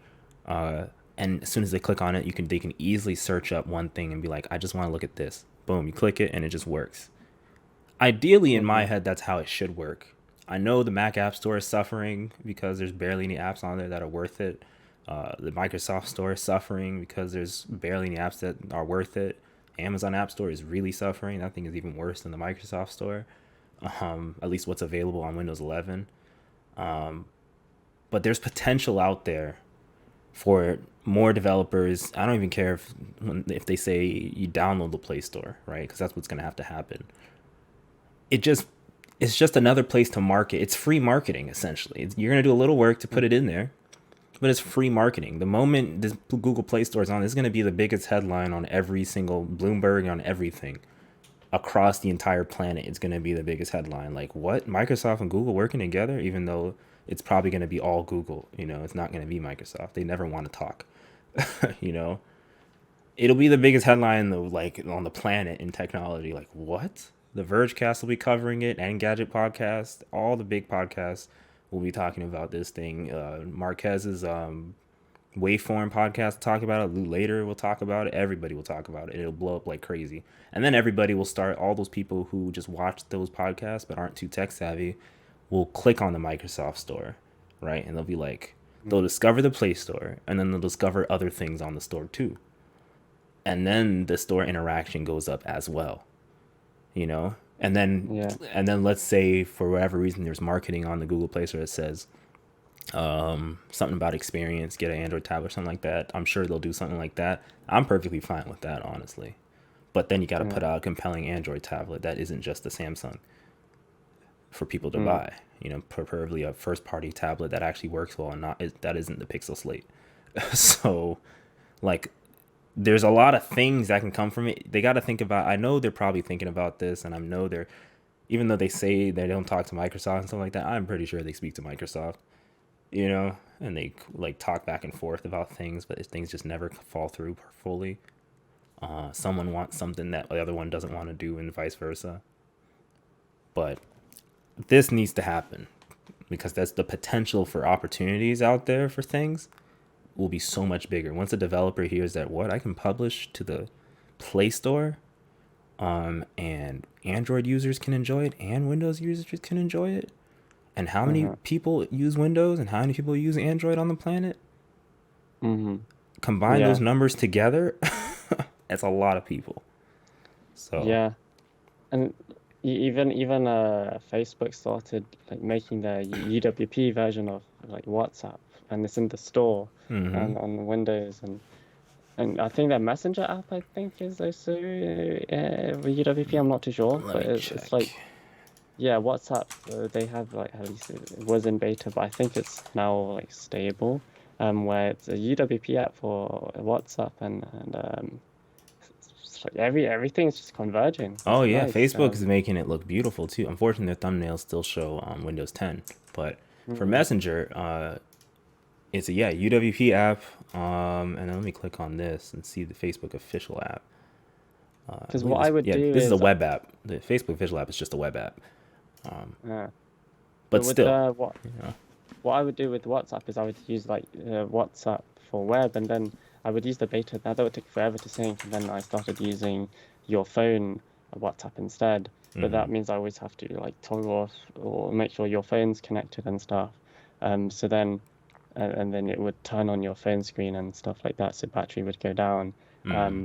But now I just use the WhatsApp desktop app, which Yeah, is it's just like yeah, it's good. as I remember Firecube, if you know about that developer, right? Mm, He's always posting a bunch of things like of people redesigning things and showing like official companies even that they've been pushing it. So I've been tracking that he's been looking at like how WhatsApp has been evolving to kind of follow the design language of Windows 11, you know, Fluent Design yeah, and Mica and stuff. And I'm looking at screenshots and stuff here, and it's like, yeah, it's looking pretty good. Even the official normal WhatsApp desktop one, not even the beta, yeah. it's looking I pretty think they're good. adding reactions too. I don't know if that's gonna work Mm-hmm. in Europe because of the GDPR. Yeah. And I don't know if you have that in the like the ability to react to people's messages on Instagram. Mm-hmm. Like you can't even reply to messages in Instagram direct. It's just a single message because of the GDPR. GDPR and stuff. Um, so I don't know if that reactions how long, maybe 2 years or it'll take to come to EU, but. Yeah, it's the It's future is it's looking kind everything's of bright. yeah. It's looking pretty bright. But now we are in the perfect segue to talk about Samsung because Yes. they had unpacked well, not two devices, an ecosystem, a whole new generation of ecosystem devices. If I can find that thing, there you go. The S22 series, as well as the Tab S8 series. We're gonna start with the Tab S8 series, just because we're over here talking about Android apps on like bigger screens and stuff like that. So we're gonna start with that right now, and I have the compare thing up. Let me see. Yeah, so I have the compare thing up. Tab S8, very expensive devices, like ridiculously expensive devices. They're priced like laptops now. All running Snapdragon 8 Gen 1, the latest processor from Qualcomm. The S8 Plus and I guess just the S8 Plus has a 5G option that you can add to it. They're all running. They all have Wi-Fi 6E, so latest Wi-Fi 6 standard. All 120 hertz displays. Two of them, the Tab S8 Ultra and the S8 Plus, have what's it called? What am I looking for? Yeah, Super AMOLED displays, and then the Tab S8 regular one has an 11-inch TFT LCD display. Pricing starts at $700 US, $900 starting for the S8 Plus, and a whopping $1099 US for the Ultra. That's kind of insane for the pricing. And the Ultra has Yeah. a notch, of course, but we'll get to that in a second because I know The that's going to be the core. the Ultra does have 5G option as well. It just doesn't But then list if you it. find, yeah, if maybe there's a drop down if you scroll up.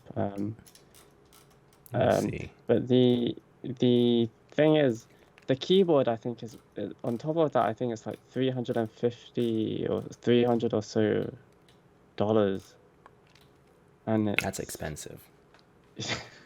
That's too well, expensive. yeah, that's like, I think the Apple's like keyboard is like 299. out of all of these things. So like if you think about the battery life, this is similar to like an iPad, Mm-hmm. the battery life, but it's so big so that there's a feature which lets you cast your display, like use your display as as a second monitor, like on Mm-hmm. Mm-hmm. Windows. Like To duet me, that display. is like, well, yeah. So that's one of, I think, the best features of this device is that you can now use it with Windows.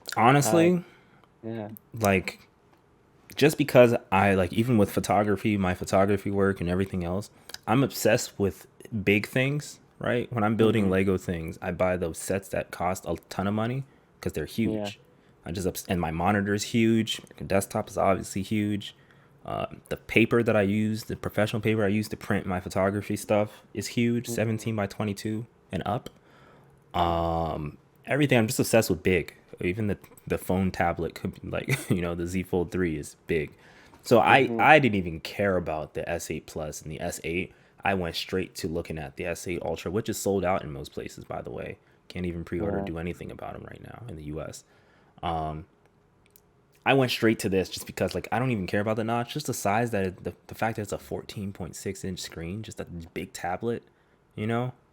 Looking away even at the features and everything. The fact that the screen is so crisp, it's got really good cameras in the front, two 12 megapixel cameras, ultra wide and wide. Every single one of these models includes an S Pen. Compared to Apple, that just doesn't include anything other than I don't even know. Do they even include a charger in iPads anymore? They just include a I think cable, I they've think. removed that. Yeah, I'm not even sure if this includes like a walled brick or anything either. But it includes the S Pen, which is their competitor to Apple's Apple Pencil. Wi-Fi, I think you have compatibility for 4 years at least of updates, which is pretty decent compared to where Apple gives you like unlimited updates as long as the thing can survive. And then you have Android 12, so Samsung's One UI 4.1, I believe. Got an octa-core, which is an 8-core processor. I'm not even gonna break it down because it's too technical for anyone to hear. The highest version of it, the 512, starts at 128. It comes with 16 gigs of RAM. It's pretty solid, Yeah, like pretty wild, right?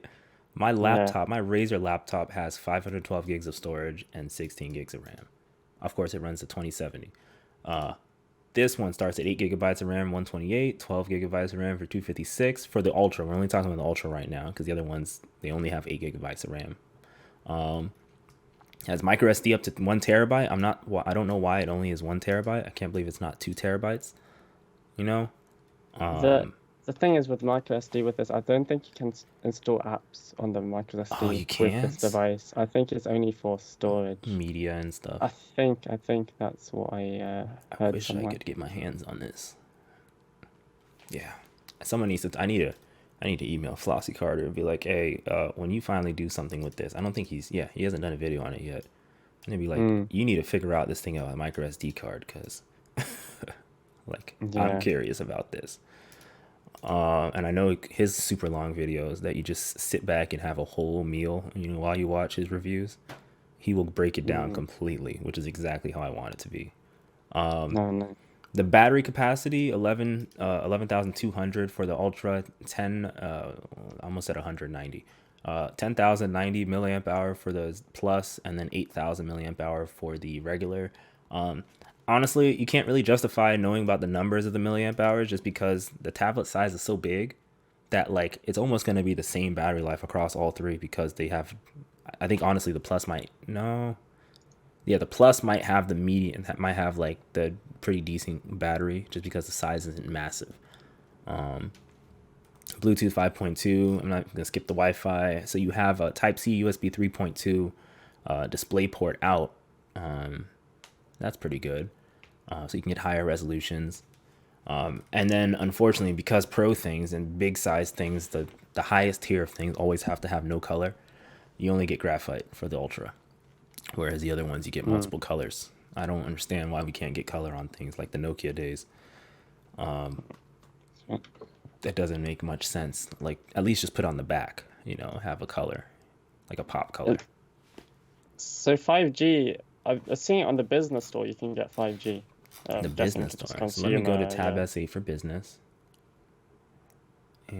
but I And, don't know why they would do such a thing. and you said for the Ultra, the business store? Yeah, I don't see. I, if you check the doc, I've put a screenshot of what the business store in the UK has, and it's a Okay. 5G option.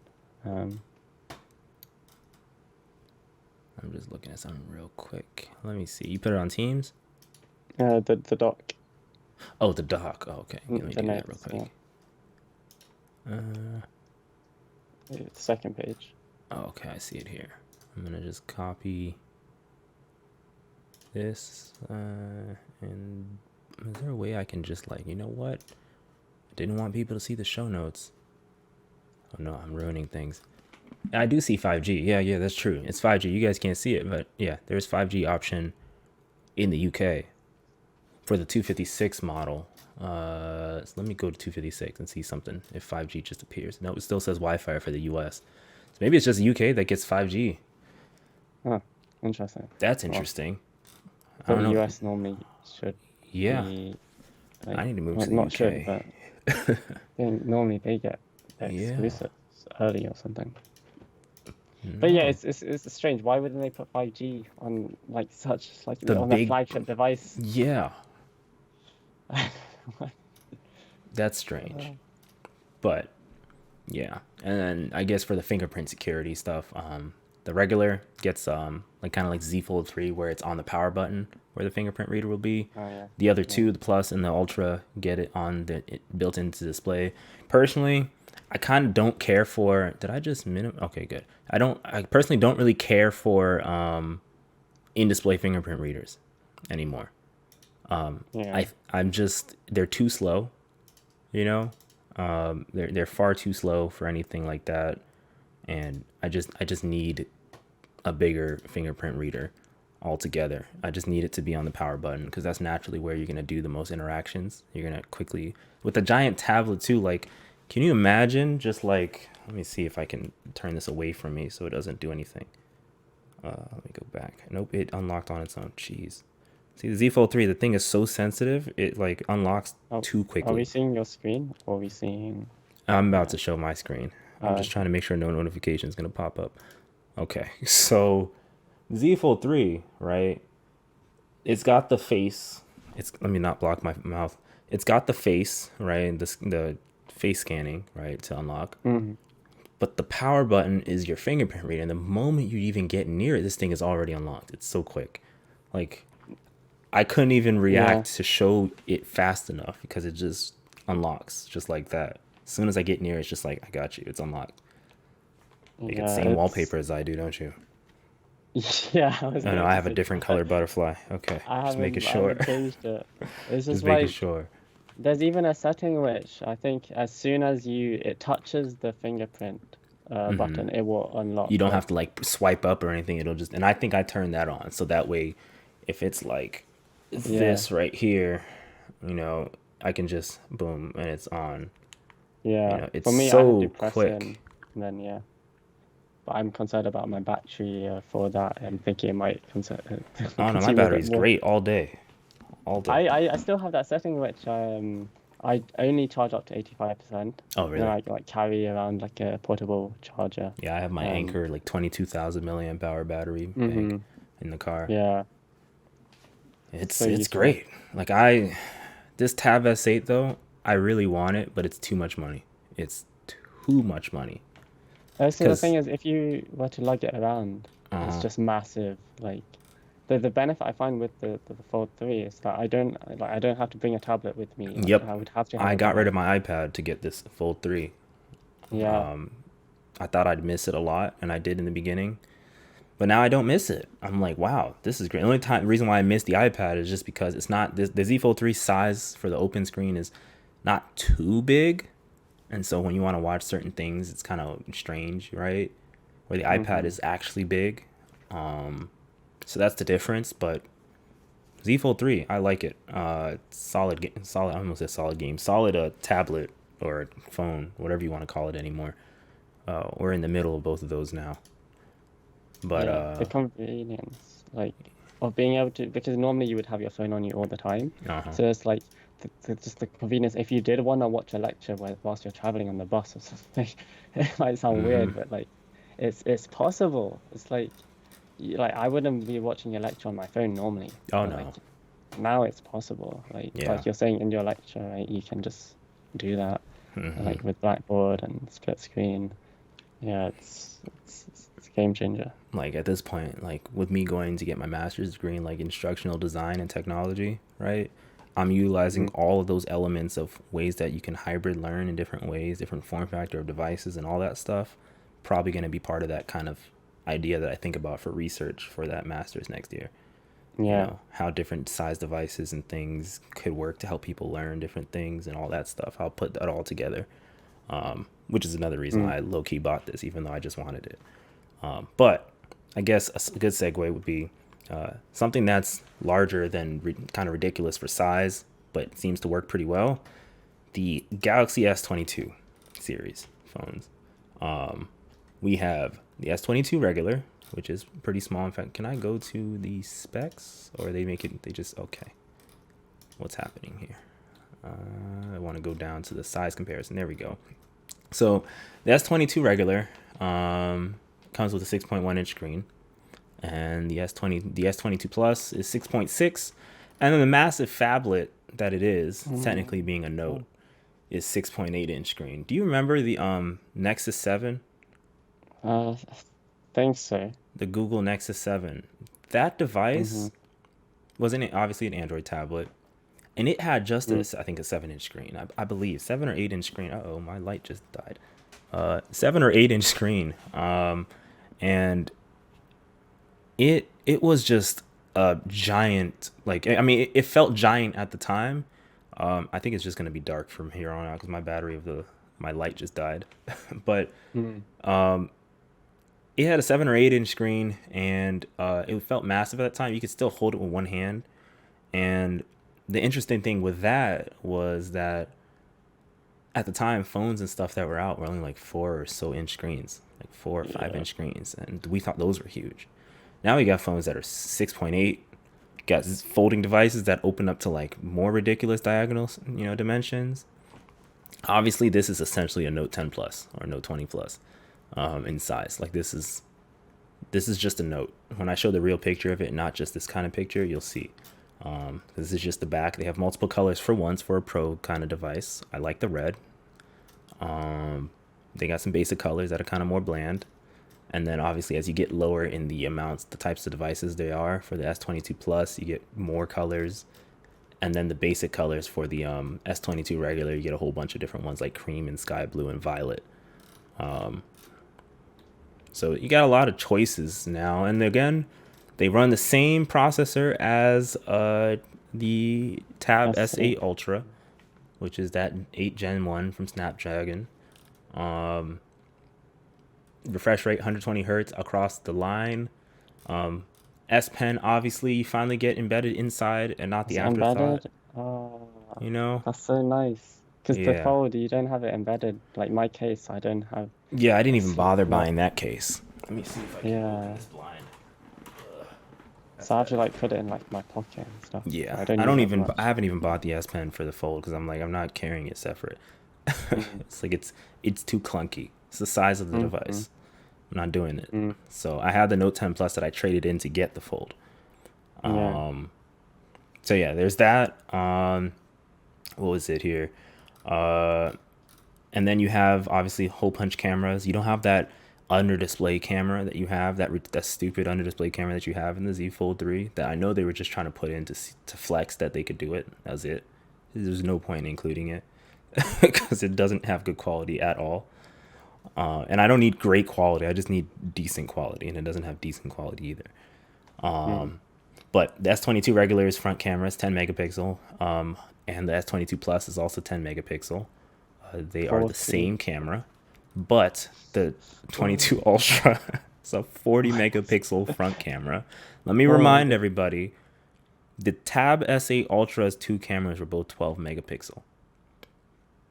This is Mm. a 40 megapixel on the front. He's taking a 40 megapixel selfie. I don't know if I Fashionistas want that and one to be hot. influencers, that's what they're doing, you know? Oh, Uh, yeah, so we got the S22 Ultra. That is crazy. F2.2, so you got a little depth in there. And then the rear camera is what people really want to see. S22 regular, you don't really miss out on cameras, honestly, on any of these. It kind of makes me feel like the Fold 3's cameras could have been a way better than they should have been, than they are. Because the S22 regular and plus both come with 12 megapixel ultra wides, the exact same one. 50 megapixel wide angles, and it looks like they are the exact same camera, right? 10 megapixel telephoto cameras, okay? Take that in your head and just remember that those things, these are the same cameras, up to 30x zoom. OIS, basically optical image stabilization, tracking, autofocus, so you can move around and it'll keep track of you. And then we go to the big boy. Uh, Flossie Carter calls it the Galaxy Samsung Galaxy S22 Ultra Mega Supreme. That's what he calls it because it's like the name is so oh, long. This is a big boy. Ultra wide camera, 12 megapixel. Okay, that's still the same ultra wide. Okay, 108 megapixel wide angle camera like the S21 and I believe the S20. I believe. Um, that's crazy. Of course, they have a separate mode for taking 108 megapixel photos. And that means zooming in to that 108 megapixel thing to crop and stuff, the photo still stays sharp, like very sharp. 10 megapixel telephoto, which I believe is the same one as this one up here. Oh wait, aperture f4.9 versus f4.2.4. So actually, it's got a less depth of field for the telephoto, which actually is fine. And then they have something called space zoom, which literally means taking pictures of space. wow. Super resolution zoom up to 100x. I think I was listening to Android Central or Android All About Android podcast on the Twit network, and I think I forgot what her name is, but she took a picture of the moon, okay, and she just zoomed in as much as she could. You could see the craters. I was like, that's insane. Yeah. That's I know it was already in the previous version of the S22 or S Galaxy S, right? I think 21. But I've never owned those because I just went too far and got the Fold instead of another tablet, like another large phone. Mm. This is amazing to me. To be honest, though, like all you can do is take a picture of the moon. That's about it. It's not, Well, so um, here's the thing, okay? Here's another interesting thing. Was it Flossie that did this? I think it was Flossie that did this. Okay, so he's in New York. I think he's in Brooklyn, I believe. I'm not sure exactly where he's at. He was somewhere, or maybe it was Mr. Mobile. He took a picture from some place along the water where he could very faintly see the Statue of Liberty's like green hue, right? It's very far away. You'll no, have to look this no up to look way. it up to No, see it. no, He zoomed in and zoomed in and zoomed in as far as he could 100x. It was as if he took a boat and was like next to the Statue of Liberty. no way. What? That's I kid incredible. you not. I wish I could see the equivalent focal length because it's in at 100x and like the I'm, FOV is I'm gonna it's see if I can pull it up because let me see if I and then let me see and then you got the usual modes and stuff for your cameras. You can download an app called Expert Raw, which lets you like deal with raw photos like DNG files, digital negative files of shoots mm-hmm. 8K, 24 frames per second, 4K up to 60. I'm surprised we don't get 4K 120 at this point. But the usual is still there. And then your battery life, you get 3700 for the S22, 4500 for the 22 Plus, and then 5000 for 22 Ultra. Once again, you're probably going to get the best battery life in general out of the 22 Plus, in my opinion. just because battery life to performance ratio. Actually, you know what? No, that's 22 regular. What am I saying? I think actually no, yeah. I think because of the 22, just because their screens aren't that far different, but their specs are exactly the same. So you're gonna just get, and you have almost 1,000 more milliamp hour on the 22 plus. So if you want battery life, I feel like the 22 plus is it. But the Ultra has so much extra stuff in it and meat in it that you're most likely getting, you're gonna get less battery life. It's just how it is. And fast charging, wireless charging, up to 45 watt, I believe, fast wireless charging, which is pretty solid. So it's a feature packed thing. But now let me purposely change my face to the dark face of mine, since I don't have lights on anymore, and try to find that ridiculous Like the focal length. yeah. The other thing, I haven't seen this in a I haven't in a long time. Perhaps I just don't look at spec pages enough. But like they mentioned they have dual pixel AF, so autofocus, and that just reminds me of the Canon 7D days. I think it was where that was their flagship autofocus. They would say it's like this camera has dual pixel AF. And it's not contrast detection and everything, and it was revolutionary at the time. Obviously now like Sony's autofocus is just next level, but It's dual pixel, yeah. insane. Like I'm pulling it up now. Okay, I found it. I'm pulling it up right now. All right, so this is from Mr. Mobile on his YouTube channel. You should definitely check it out. So he's on the Brooklyn Bridge, I believe, or somewhere. He's zooming in and zooming in. Okay, he's on a boat. He's zooming in to see what people on the boat are doing. That's cool, right? Zooming out. That's how far he is. And then he's just looking at buildings and just, using the various cameras, seeing how different elements of things work. Right here, right there. Okay, this is what I was talking about. This is the Statue of Liberty. Keep looking. That's how far away he was. Wow. Look at how far away this man was. No, wait. From here. Okay. From here. How does he even zoom in that precisely? Well, he lives there, so he knows. I mean, like the smallest movement of your hand will like. That's the thing. But if you stay steady enough, you can get the right shot. But like that was the most amazing thing to me. Like Flossie and Mr. Mobile, Michael Fisher, were both talking about how, and there's a good example of 4x, 10x, and stuff, 1x. I wonder if he's gonna show this the iPhone's iteration of color accuracy and stuff. They were both talking about how the zoom is like very creepily good. Like it's just creepy how good it is. Like he's zooming into that little tip of the post up there. How? Because like Look at that. 1,200 millimeter lens, then Canon sells it. Well, I think the price for that is like $90,000. It's a lot of money because Sony sells like a 500 millimeter lens or something like that, and then you can get like the teleconverters to expand it even more.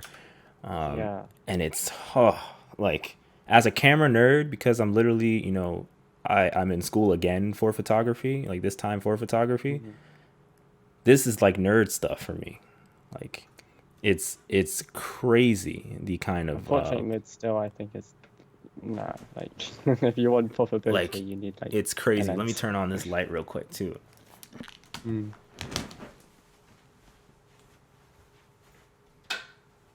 Why didn't they put this on the Pod 3? Oh, like it's just insane the kind of quality that you get out of this thing, and it makes me feel like I know I like folding phones and stuff, but I kind of want this just because of the camera on it, even though I have a 4K, I have a $6,000 Sony camera in front of me right now. But of course, I got to invest more money into lenses, whereas this one is $1,200 or starting or so, and you buy it once and you have all of that. Yeah. It's not going to be better than a DSLR, right? It's $5,000 DSLR like I have, but it's still like... I just want it. I don't know what else to do to say it. Let's see if I can increase my... Sorry, I'm trying to adjust my camera. There we go. So I just, it's amazing to me. I had to get the nerd part out, the super nerd part out, because photography is that forte for me more than anything Mm. else. And the Samsung thing just hits it for me like crazy. Let me switch sources back, but yeah. So it's I'm shocked. that camera. I wish I knew someone who owned it. I remember I had a friend who owned the S21 Ultra while Yeah. we were in DC, Washington DC. All of us, I was using I don't even know what I was using. I think I'm still using my Note 10, Note 10 Plus. A couple friends of mine are using like S20s where they didn't have these kind of features out of it, and then other people using iPhones. Friend that bought out the Ultra, his picture looks so good, like it looked too Mm. good.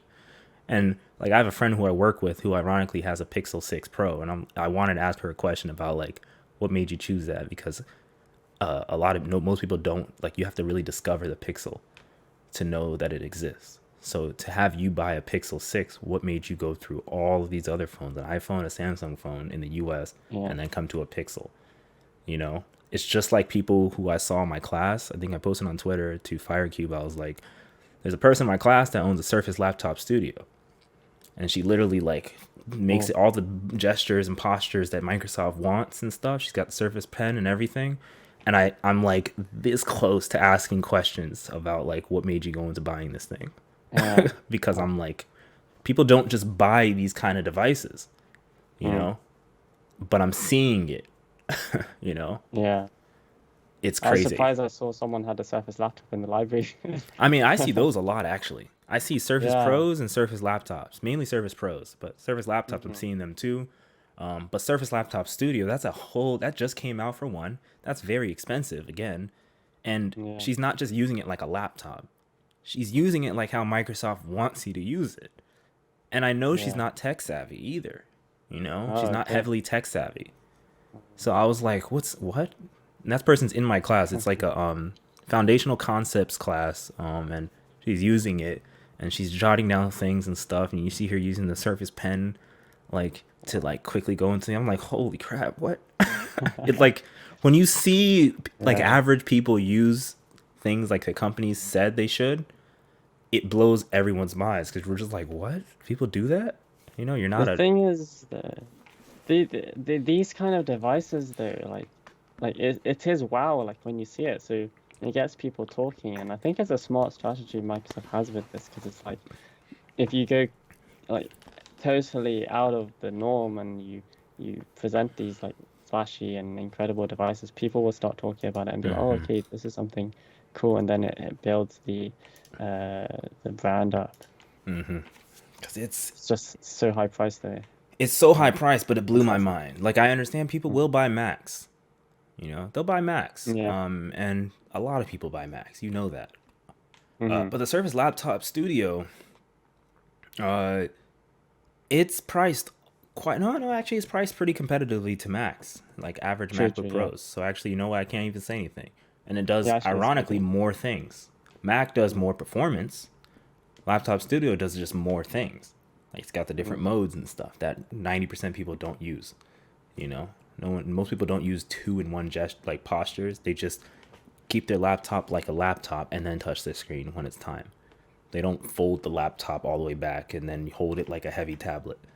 They don't do that. yeah. But this girl was using the Surface Laptop Studio with the screen clipped out a little bit, leaning forward, Hmm. not using any keyboard thing, and actually just doing writing. Like we had to do thumbnail sketches for a project, which is why I have Yeah. AutoCAD Inventor on. And like Uh, she instead of showing the professor her sketches in her sketchbook, she showed the professor her sketches on her Surface Laptop Studio on some app. uh-huh.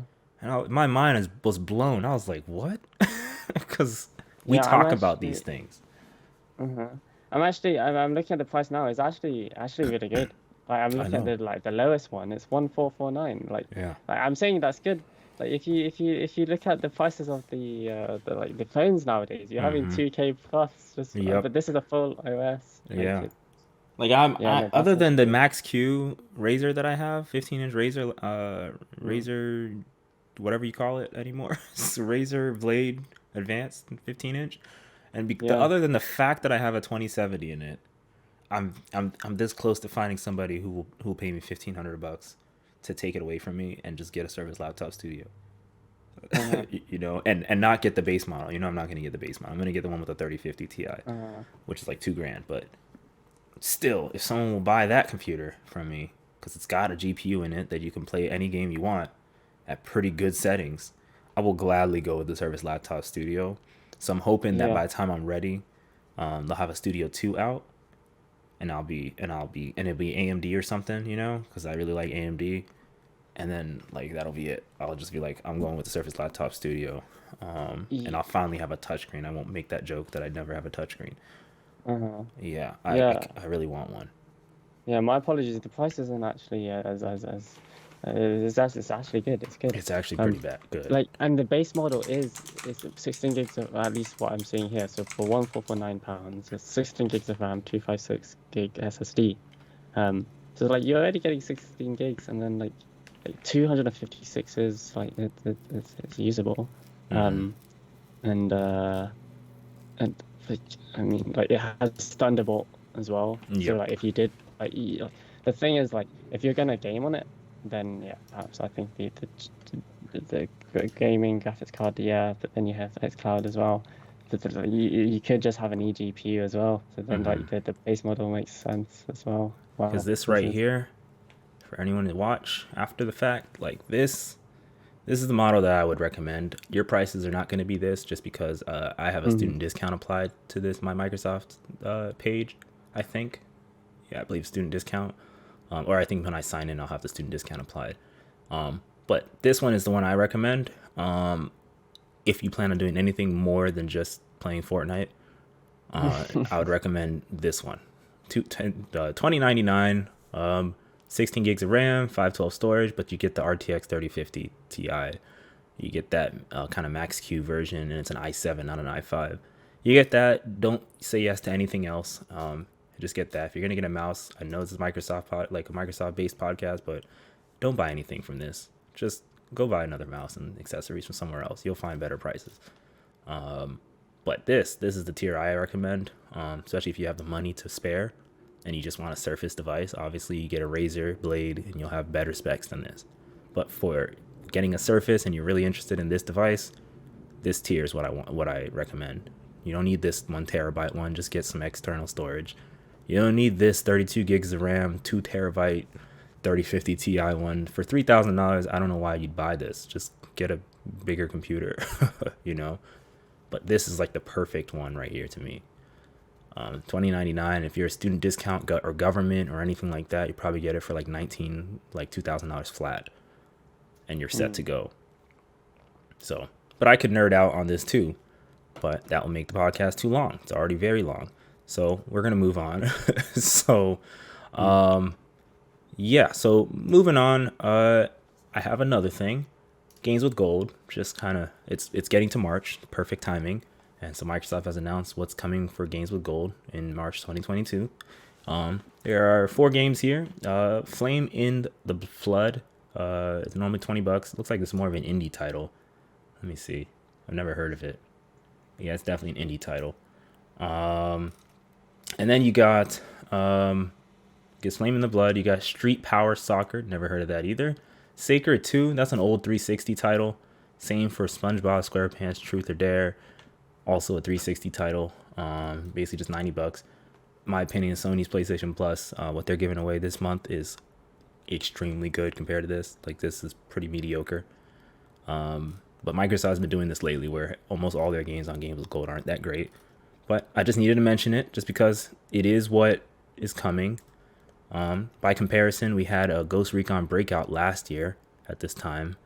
We had whatever this game is. And then we had another, like, it looks like Metal Slug 3 or something like that. That was last year. And honestly, in February last year, they had Gears of War 5 before Game Pass Ultimate fully was like a thing. So that was amazing. But this year, this is what we get in March. It's not too great, but it's free games. So free games are free games. What can you do? Can't really complain. Wish they could be better though. So yeah, that's games with gold. Quick thing. Didn't want to go too far. Do you have any app that you recommend or program that you use that you recommend for everybody this week? Um, so I think one of the apps I think which is actually quite cool is it's a very specific niche I think. But if you want to play audio through your phone but you hear it on your PC, it's the Bluetooth audio receiver app, which is really useful because then you could be listening on your phone, you get home, you put on your headphones on your PC, and you just control your audio, your music using your phone, which is pretty nice. Let me know Um, if I have the right one up on the screen. Oh, it's not gonna show up. Is it? Hold on, I messed up. Let me it's like in see. the Windows Store, Is it from Mark Microsoft Store. Smirnov? Yes, yes. Okay, so I'm gonna try to show that. I gotta add the source manually. So that was because of that problem I had mentioned to you in the past, where There we go. when you play audio on your phone app, it still plays to your speakers. So you just Mm-hmm. use this, and then you connect, you can basically open the connection, and then you hear the music or whatever it is through here, which is pretty useful, pretty nice. It's straightforward and just gets the work done, Yeah, which is what we all lightweight. like. Yeah, and yeah. So I thought perhaps it's worth. Well, I think it's perhaps worth shouting this out, and so I hope it continues. Like it's the last. Well, the review right there is a year ago, so I hope this like stays there. I hope this becomes like a built-in feature with your phone eventually. I hope a Because lot of certain things, honestly, that a lot of yeah, that seems like a lot of the things developers have been making. Like there was an app called Drag and Drop, hmm for example, that I made a video on. Like I think it was like this month or something or last month, but it made drag and drop go to the top. So when you wanted to drag stuff, like the app would know what apps you had open. This is not my recommendation for app of the week though, but the hmm app would drag things to the top instead of the down here, so people didn't get confused about the taskbar, and it worked really well. And then lo and behold, a month later, Microsoft was like, "Oh, we're bringing drag and drop back." So hmm there you go. So this yeah, could be a thing. yeah. I do hope your phone adds it. They would have to do something with like choosing if you want to hear it through your phone or not. And then I guess since I'm mentioning your phone, I guess your phone as well. That app's just amazing. Like I was doing the Twitter Spaces thing. I plugged in like my mic into my phone because it has like the USB port. Um, and then I just basically opened Twitter on my through the Your Phone app, like it was sharing or the screen mirroring thing. Then I could just like just treat it as if it was like right now we're just I'm on Teams call, right?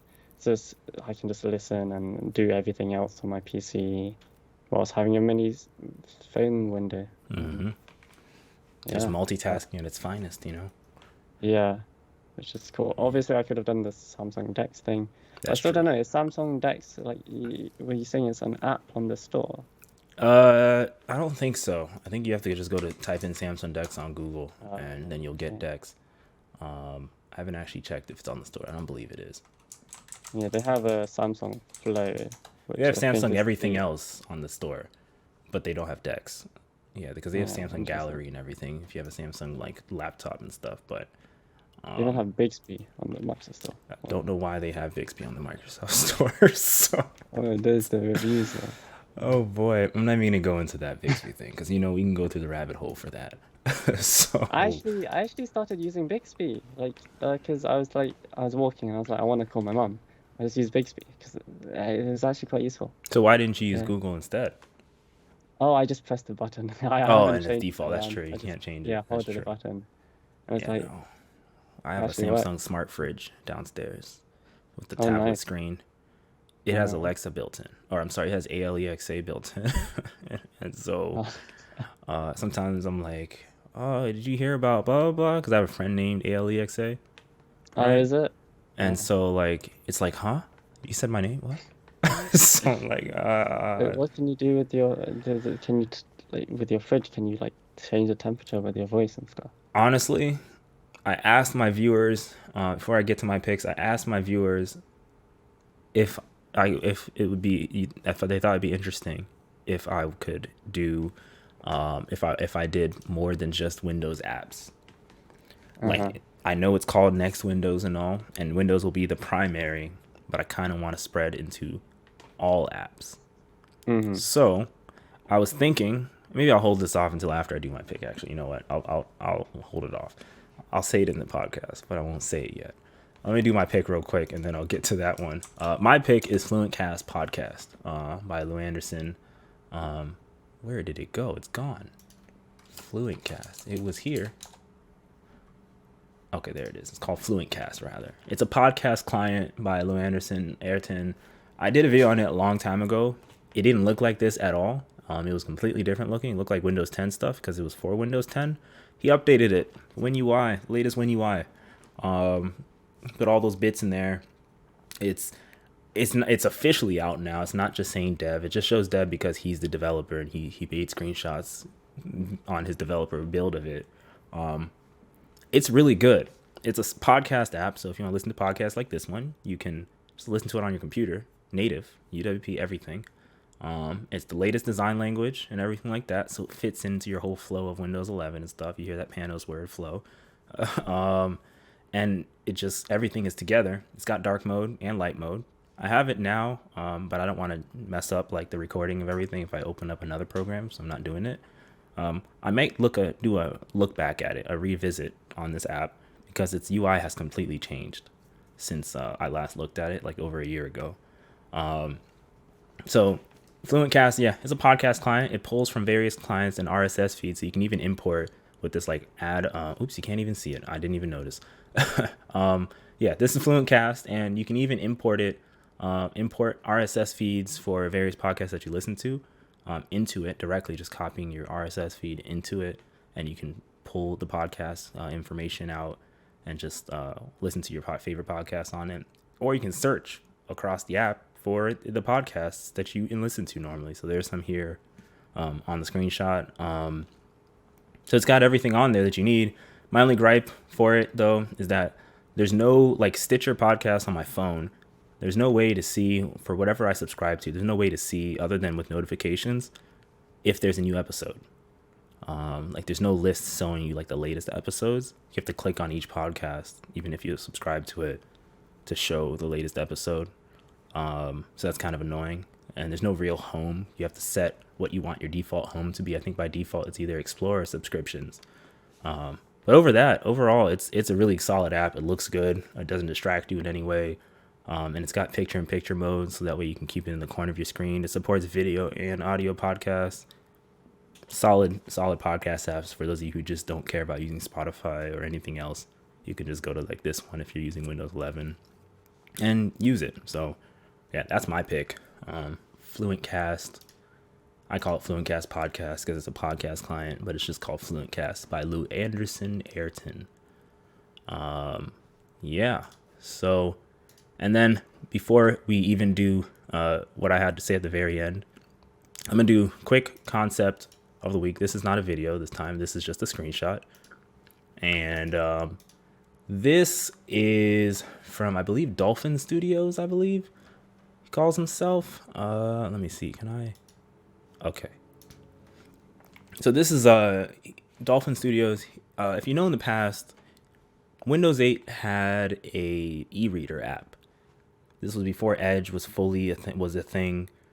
You had a dedicated e-reader app. In fact, it technically still exists on the Microsoft Store today, but you can't use it. The moment you download it, it says to use Edge. So it should just be taken down at this point. But I guess because people still use Windows 8, so it's there. And so this person said, what if Windows had a e-reader application again? It's an interesting take on it. I have some mixed feelings about it. I looked at it, glanced at it at first, like for 1 second, just to make sure it was correct to show people. There wasn't like subliminal stuff mixed into it and stuff. Can I drag? No, you can't. You can only zoom in. Okay, so he's got light mode and he's got dark mode on it. And it's got all the latest WinUI logos and everything on there. You can, and then I think right here he's showing context. And what does this mean? Because imagine if this app had, I can see this app already like launching on the Microsoft Store. I just feel like it. But he highlights like different elements of this jargon, this like gibberish here, as if you want to annotate and say like, what does this mean, or what context, like what is it? And then the interesting thing that I noticed, this came from the Discord, by the way. Up here, the kind of tabs that he has, these aren't their general WinUI looking tabs that you typically see on most apps that you see. This is more so just his own kind of brain type of tabs. They still look all right. They look kind of out of place just because what we're used to with WinUI. But it still looks pretty good. And I just noticed too, the font is kind of weird. It definitely isn't Sego UI display. It's something else. Sego UI variable. It's something else. But it still kind of fits in a way. It's kind of like note taking feeling on it. And that's the dark mode of it. That's the light mode of it. And I think there's another node. I just zoomed in on it. So I like the menu icons on the side here. But I do still see some problems here, because I will always see problems about everything. For one, other than the home icon here and possibly the book, maybe the pencil icon here, there's no way if this ever became a real thing like that someone makes, if they make it exactly like this is, people will be very confused about what certain things do, because these icons don't have any context to them. There's no way you can expand them. It looks like you would be able to expand them. It looks like to even interact to see what. I know this says home, but imagine someone doesn't know that this is a home logo for some reason. There's no way you would know. It's just an icon just to look nice. Same thing for right here where whatever this is. I don't even know what this is. This book icon, I don't know whether it means you open up a book or does it mean you're going to your bookmarks. Like, what does it mean? I have no idea. The comment thing, I think it just is to show like the comments. The markup looking but icon, the little pencil, and also the pen. I'm not sure what these two would even do. I would think if I saw only one of these, then I would think edit something. But to me, they don't really make any sense to me. And then this little color palette icon right here. I'm guessing this is just to change colors of your highlights and things like that. And then obviously settings is settings. And then, I mean, overall up here, the tabs are fine. This icon for your login is fine. But this area is probably the weakest point of this entire thing, is because there's no content. It doesn't have any function. It's just form, and that's it. And if it was a real app, people would be very lost on like what things do. You would have to hover over things for a long time, and it just waste your time when you're just trying to read a book or read a PDF or something. So what do you think about this? I know you're more developer versus me more designer, which is why we're a good like collaboration, right? What do you think at first glance, just looking at it? What do you think about it?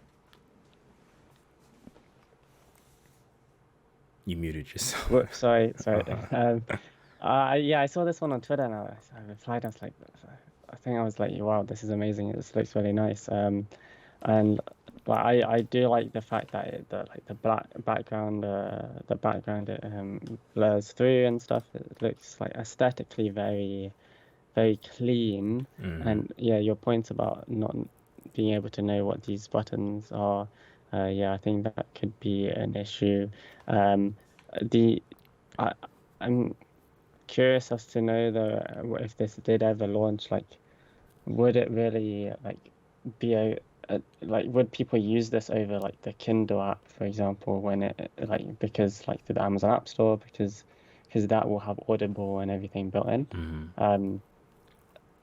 But yeah, I think generally it looks really nice. I am confused about like, why is there an edit button, and like, wouldn't you just highlight stuff by using your mouse or finger? But yeah, like this, like, I have not seen a design which looks like this on Windows, and it does look very, very nice. Perhaps I'm a bit concerned perhaps about the padding, because like if you did just want to read a book, the way the Kindle app has it, I think like pretty much the whole screen will be just your text. Unless you click into it, then everything pushes in, and then you see the surrounding options if you need them. So I'm not too sure how that would work on this app, because like if you only have like a small laptop screen you want to read whilst you are taking notes at the same time on like a separate app, then it might not work that well. For us, perhaps with wide screens, then it's not so much an issue. But yeah, very nice, very nice. Yeah, very nice, Dolphin. And I guess another thing that I just noticed while you were speaking, perhaps if this, I can still see this thing becoming an app, like an actual app, if it was more fleshed out. But like maybe you know how you don't see a way to like turn the page, because clearly up here I don't think this turns the page. That would be very an odd placement to turn page. I hear a dog barking in this outside. But like maybe when you hover your mouse over, right, it shows it like a next icon. But at the same time, if you have a touchscreen, you can't hover. So got to think about that part. But generally, just glancing at it and just analyzing basically, you know, it looks great. Like it's different enough. The tabs don't look like every other app I see on the store that's trying to look beautiful. You know, it's a little different. It makes you double take, which is exactly it. And I have a hard feeling that because I work at a museum, like these concept art analyses are going to become more and more in depth. So I got to slow down on those things. But yeah, light and dark mode looks good to me. Yeah, so that's the first one. Okay, yeah, that's the first one. Coinbase is telling me Ethereum is down 7%. Well, that's a lot in a I day. know. And then the next one, this one is less so of a concept. I think it was birthed from a concept, but it's a real thing that you can get right now. That's actually what I was downloading when we first started. It's called Rectify 11. Rectify 11 is a vision of what Windows 11 should have been, according to the developers of it. Let me make sure what the developer, Microsoft is his name. Oh wow. Mike Rosoft, yeah. You can get it. You can try it out yourself. It's an ISO file and everything like that. So you can put it in a virtual machine and actually use it. I haven't used it yet, but I'm going to use these images as a concept because I haven't gotten to try it yet. So therefore it is a concept to me. This is his layout. This is Microsoft's layout. I'm going to have to say it like that on purpose. This is Mike's layout for it right here. Looks decent at first glance. I'm trying to compare it to like my clock and time for Windows 11 just to see any differences. This is obviously the light theme of it. You still got the traditional start menu. I'm not sure. I guess this is the old control panel and then the about windows screen, because you know Windows 11 has two different ways to view your about windows, I think. And then you have other elements here. Can I click on any of these? No. Can I just zoom in? Let me just zoom in. There we go. I like how it's responsive web design, except for this Weebly logo that won't go away. So this is the control panel, which we already know control panel is going away. So I don't know why this is still here. Mouse properties, sound, these still look pretty much the same to me. Up here, the toolbar is up, not toolbar, what do you call this? The interface up above, the ribbon interface. I don't know. I forgot what you call words anymore. But up here, this area up here, we already knew was updated for Win32 and regular apps to be more reflecting on the Windows 11 design language. You got, it says consistent dark mode thanks to the power of visual styles. This is kind of a trippy thing. That's how the taskbar would look like. That's how this element would look like. I wish they put like captions or alternate text so you can see what things are supposed to be talking about on their website. The transfer box, basically just making things more, I guess, I don't want to say the word, but fluid. That's the word. And then an all new look for making Win32 programs look similar to WinUI. So this is them playing around with like drag sliders and things like that, and like utilizing them. So you see right here, devices and drives for your file explorer. This is a new design that they came up with, and they put it in to the file explorer. So that way it just reflects on it directly. The run dialog, we already know the run dialog. This area up here, the title bar, got changed in one of the later builds of Windows 11 in the dev channel. So it's already been updated, but They're making things more consistent. And then the setup screen, the out of box experience, the setup screen has been modified to look a little better. Because I think currently it looks kind of like Windows 7 or Windows 8, I believe. So it's been modified to look fluent even when you're setting up with Windows 7 elements still in it, because that's how Windows is for some reason. And there's a whole bunch, and of course you can download it and things like that. But care less about the download, because that will be in the show notes, and that will be a video as well that I do later on. But what do you think about this whole thing? You might have to go to the website yourself to really look through, because it's kind of strange me having to zoom in to it. What do you think at first glance, just glancing at it? This is kind of like I just discovered this. I did not know this was a thing. Yeah, I was looking on Discord and I found it. So I'm just like, I remember I'm seeing, yeah, like for the first time. yeah, It's like, it's don't know what to what's say. going on in your head? Because I know stuff is going on in your head about like what you think. Just don't think too hard, and just whatever you saw first, what came to you, just put it out. just I I I think it's like there's I have a feeling lots of these things like that are there. He could make apps on Windows for, and then it could be like a implementation, like it sort of mixes in. So like you see how you have the volume slider stuff. He could make an app for that on Windows, and that would be something I think a lot of people would install. I think like I think it might be hard to get traction on people using it. But I definitely think like creating these like components and windows and stuff. I think if he created mini apps, I think that would be a good approach. Because a lot of these things, right, it's about the specific design for certain elements. Yeah, so potentially that could be one way the developer goes about doing it. Because like things with like this, I don't think there's going to be like Android support on this and stuff. So like taking away like core features just for design elements, I think this is a hard thing to do. I think absolutely they went in the direction of splitting up into certain apps. I think that would be a cool thing to do.